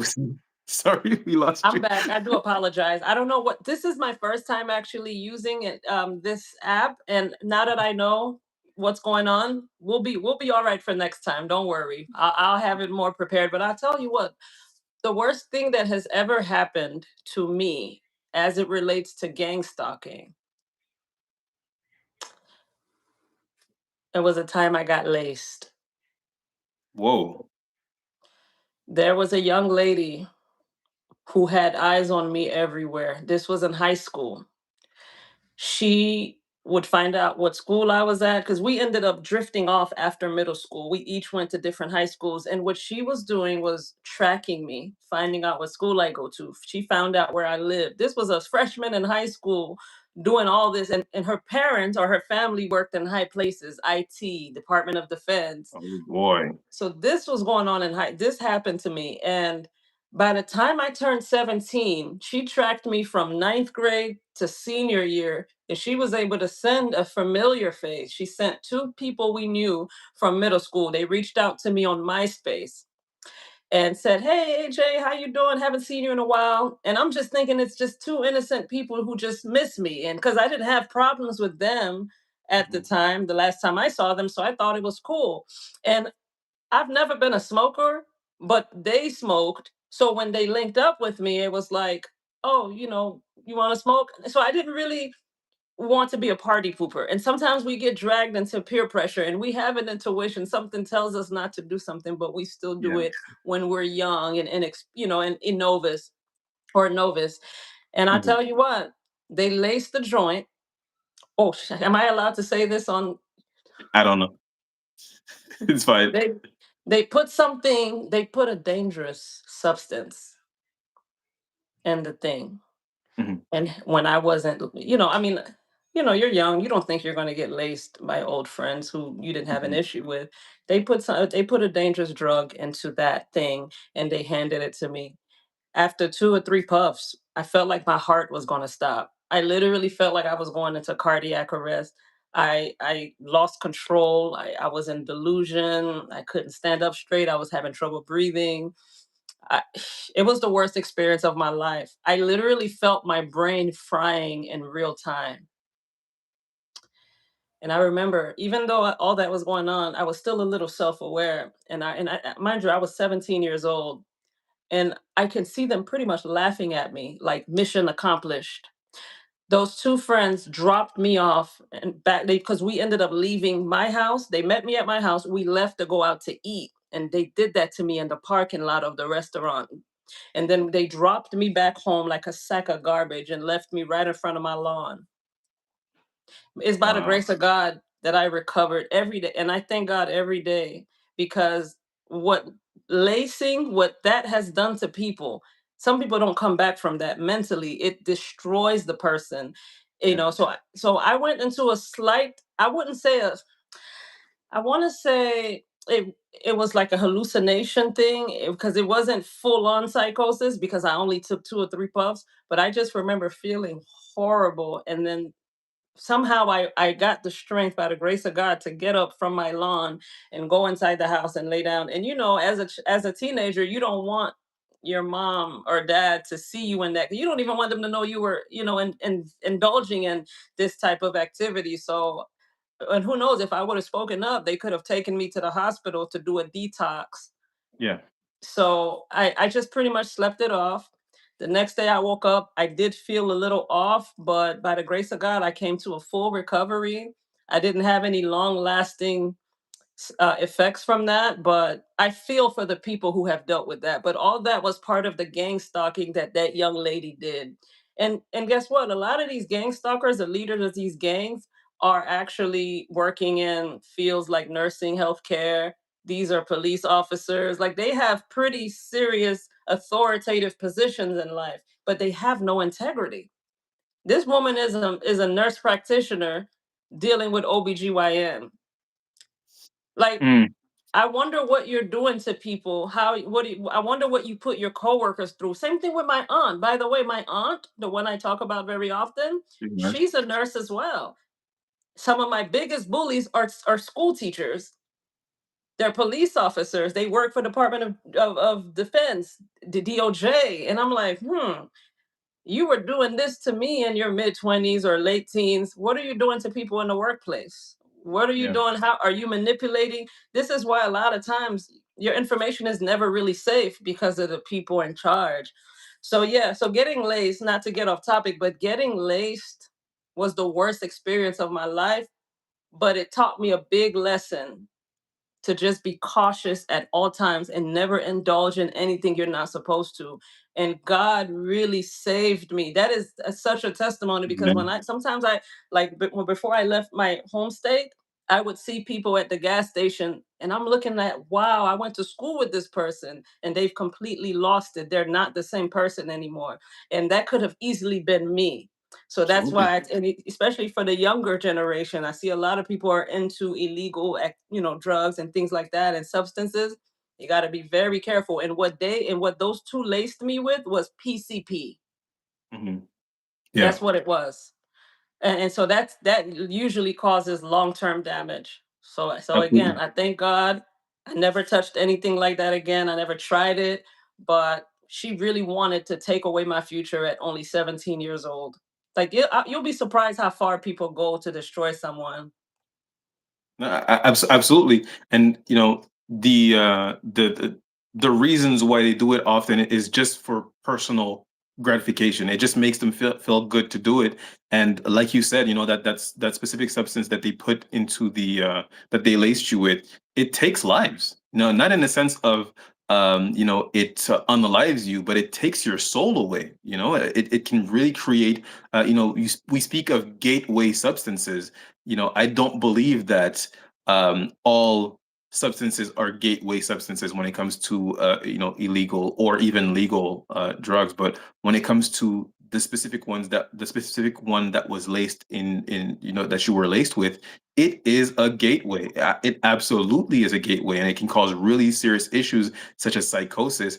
And sometimes, people who go down a really dark path and end up, at like the people that you saw at the gas station. Sometimes it's just one person laced them one time, and instead of being cautious, being grateful that nothing happened to them and that they're in one piece, they they chase they chase the dragon. They just chase that feeling, right?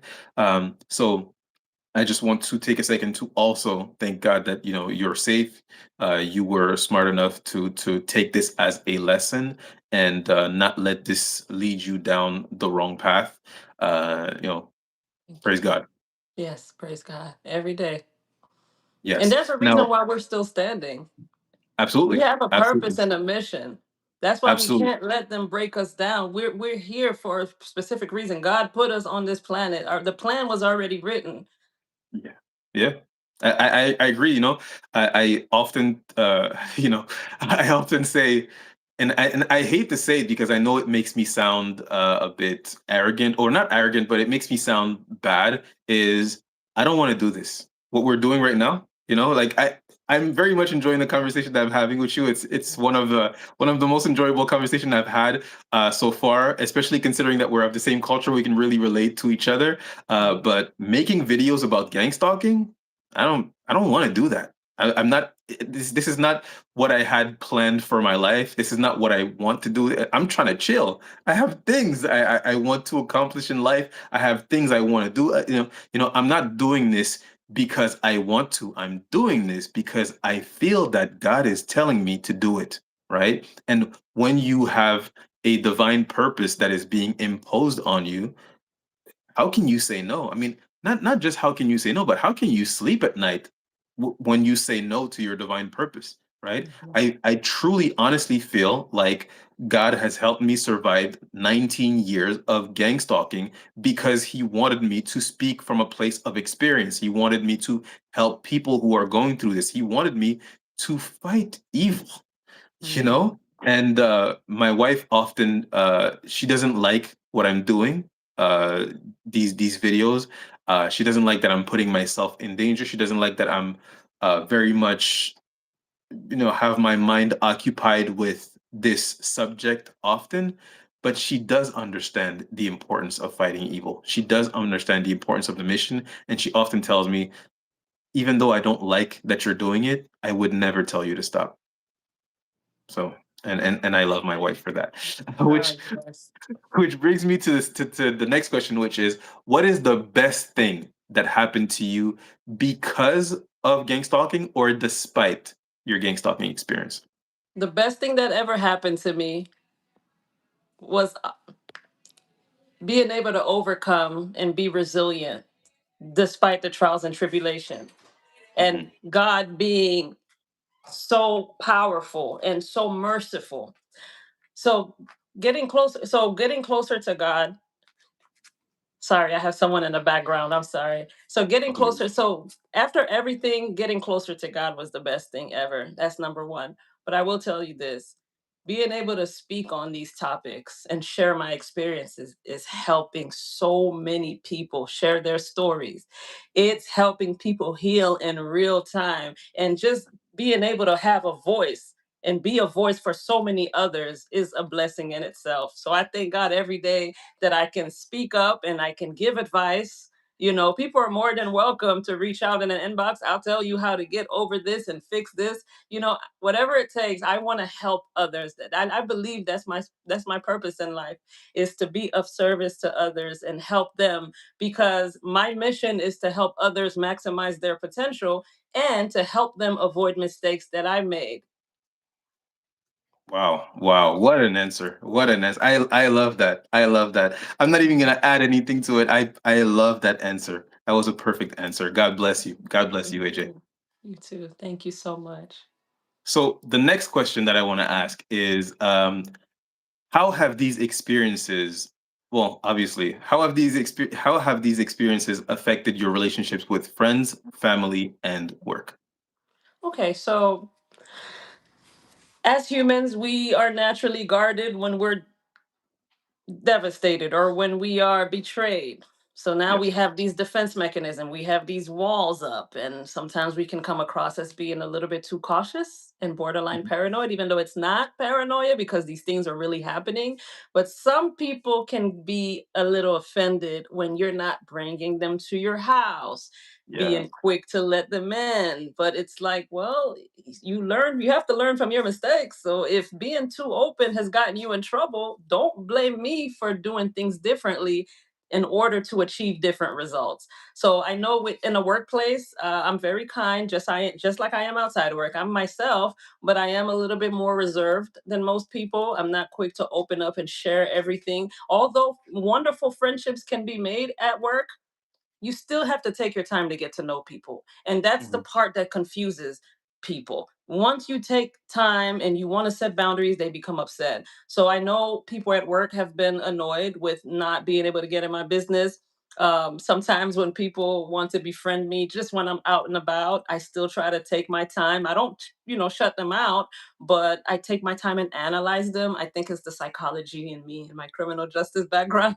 I do love true crime. I've been loving New York Undercover and CSI since I was a child. So I kind of see how some things can go when you're just like an open book. So I'm not quick to share things that annoys people.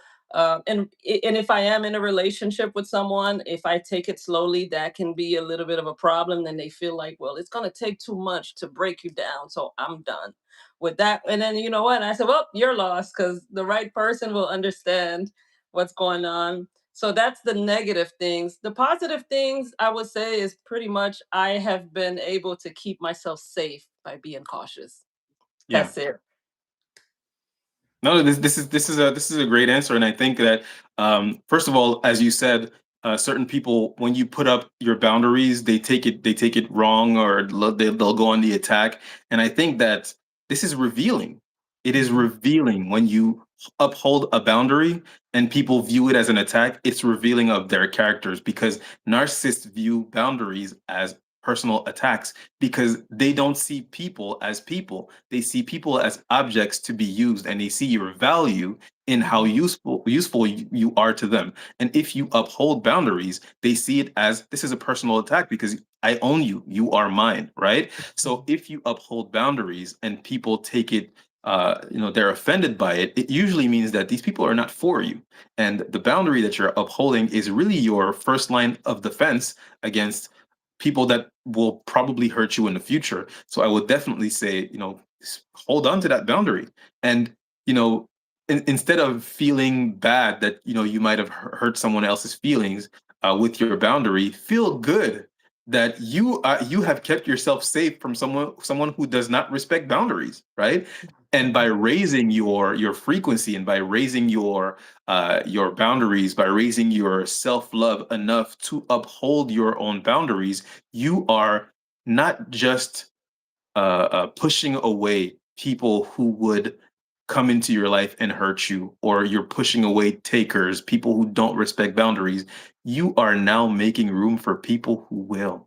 People who have nothing but good intentions for you. And this is what I mean often when I say raise your standard as far Mhm. as what you allow and who you allow around you. It's not about I only speak to people who make this amount of money. I only speak to people who dress this certain kind of way. Is no, I only speak to people, and I only interact, I only engage in relationships with people who respect my boundaries, right? And Mhm. it is true, as you said, when you uphold your boundaries and you have good, solid boundaries for yourself, the right people will stay. And the right people will stay because there is room for the right people to stay, because the wrong people have gone, right? So Mhm. I truly love that answer. I think it's a perfect answer, and it is a great lesson for people to learn when it comes to uh, having boundaries for relationships. And not only that, and this is the last thing I wanted to mention, is when it comes to people who enter your life with bad intentions, with gang stalking intentions, these, or even with just narcissistic abusive intentions, these people, when they enter your life, they want to do everything really fast. They want to move really quick, right? It's like, oh, invite me to your place, come over my place, and sometimes they'll invite themselves over to your place, like, hey, Yeah. like I'll bring the food, like let's just hang out, and before you even know it, this person has plans to come over your house, and you haven't agreed to anything, right? So Mhm.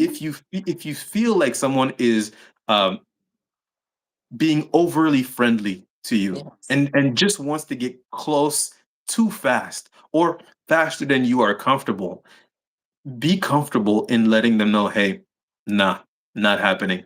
We move at my speed, or we don't move at all, and I'm fine with it, because when I remember when I went to school for business startup, right? Mhm. uh, One of the first lessons that a businessman who came to speak to us told us was, the greatest contract you will ever sign, or the greatest business decision you will ever sign is not the one with the big numbers. The greatest business decision you will ever made is the contract you refuse to sign. That's the greatest business decision you'll ever make, because you are keeping yourself safe, you are keeping yourself open to greater options, to better options, and you're saving yourself from bad options. And I think it's very true in relationships with other people. If you feel uncomfortable, if you feel like this person is moving too fast, if you're uncomfortable for any reason, trust your gut, right? Yes. Don't. Don't ever allow anyone to make you feel like you're wrong for being cautious. You aren't. Trust Mhm. your gut. If it feels wrong, it probably is. And the truth is, if you're a victim of gang stalking, you can afford to be, you can afford to be, you can afford to be wrong about someone, to be judgmental and say, I don't feel safe with that person. But no, that person was really nice and had nothing but good intentions for you. You can afford that. What you can't afford is you can't afford to allow someone in because you felt bad and you didn't want to hurt their feelings, right? Like that you can't afford. And often that's how they play you. They play you by making you feel bad about upholding perfectly healthy boundaries for yourself, and they make you feel guilty about it, right? Anyone who makes you feel guilty about your boundaries, don't take it personal. Just view it as, well, these are my boundaries. My boundaries are part of who I am. If that's not good for you, then it's best we end it here anyways, because you're not going to like me, you know? Mhm. And to tell you the truth, if you don't respect my boundaries, I don't like you very much either. So let's end it here. So the Exactly. Right. So the last question I wanted to ask you is, how do people in your surroundings respond when you share your gang stalking experiences with them, if you do?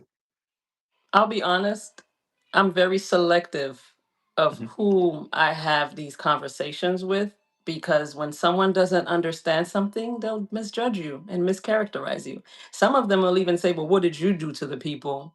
Why is everyone doing this to you?" So Victim blaming. you can then become, the villain automatically in their mind, or it can come up in disagreements like, "I see why no one likes you," or "I see why this happened." Anybody who talks to you like that, who this is called, by the way, I just want to share this with my viewers. This is Mhm. called triangulation, right? When someone says, something as horrible as, I see why this person doesn't like you, or I see what, no, what they're basically doing is they're creating this triangle where it's me, it's them, and then it's you here. And we're Mhm. both against you. And it is to convince you to let go of your intuition, to let go Mhm. of your own reasoning. Stop thinking for yourself. Just trust me, right? I have your best intentions at heart, and they're trying to shame you into letting go of whatever you're holding on to defend yourself, right? Or they're trying to shame you uh, into letting go of the truth, right? Into accepting their reality as your own, right? You're crazy. You're exaggerating. Mhm. You're being too emotional. You're too easily offended. You're paranoid, right? And it's like a saying that comes up often with people who are gang stalked is, just because I'm paranoid doesn't mean that they're not after me. Maybe Exactly. I'm paranoid, but they are after me. It is happening. It's real.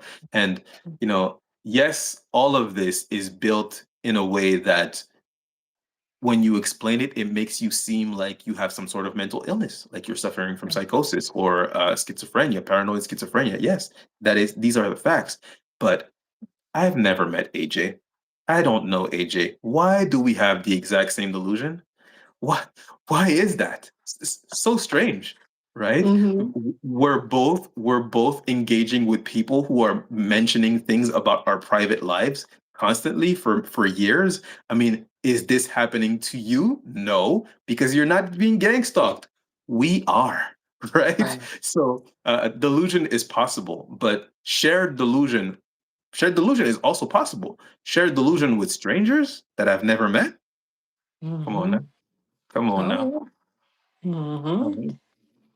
So No, before before we end today's interview, I first want to say, what an interview. That was really great. I'm so happy that you joined me. I just want to take a second to thank you again. And did you have anything else you wanted to add? Perhaps you want to share your social media, where people can contact you. Uh, Take the floor. well, sure. Thank you. Well, thank you again. This has been such a wonderful interview. It was great sharing ideas, insights, and just bringing awareness to something that so many people have to deal with on a daily basis. So I genuinely appreciate you for bringing me on your platform. I hope to collaborate with you in the near future. And then, of course, anyone who wants to take a look at my social, I do have a TikTok. Is She is blessed FR underscore. She is blessed FR underscore. Guys, if you want to talk to AJ, personally, I think she's great. I would love to have you back again. Not just because you are also a victim of gang stalking, but because of your knowledge on narcissism. We could talk about this for many, many more videos, many days, and also it relates to gang stalking. So, of course, I would love to have you back if you're willing. So am I. Absolutely. Definitely. All right. Well, thank you very much, AJ, guys. I hope you enjoyed the interview, and hopefully we'll see AJ again. Yes, see you all soon. And thank you for everyone who was commenting. We definitely saw the chat as well. Great knowledge as well. So thank you all and have a good evening. Absolutely. God bless you. Thank you. You too. Bye bye. Bye.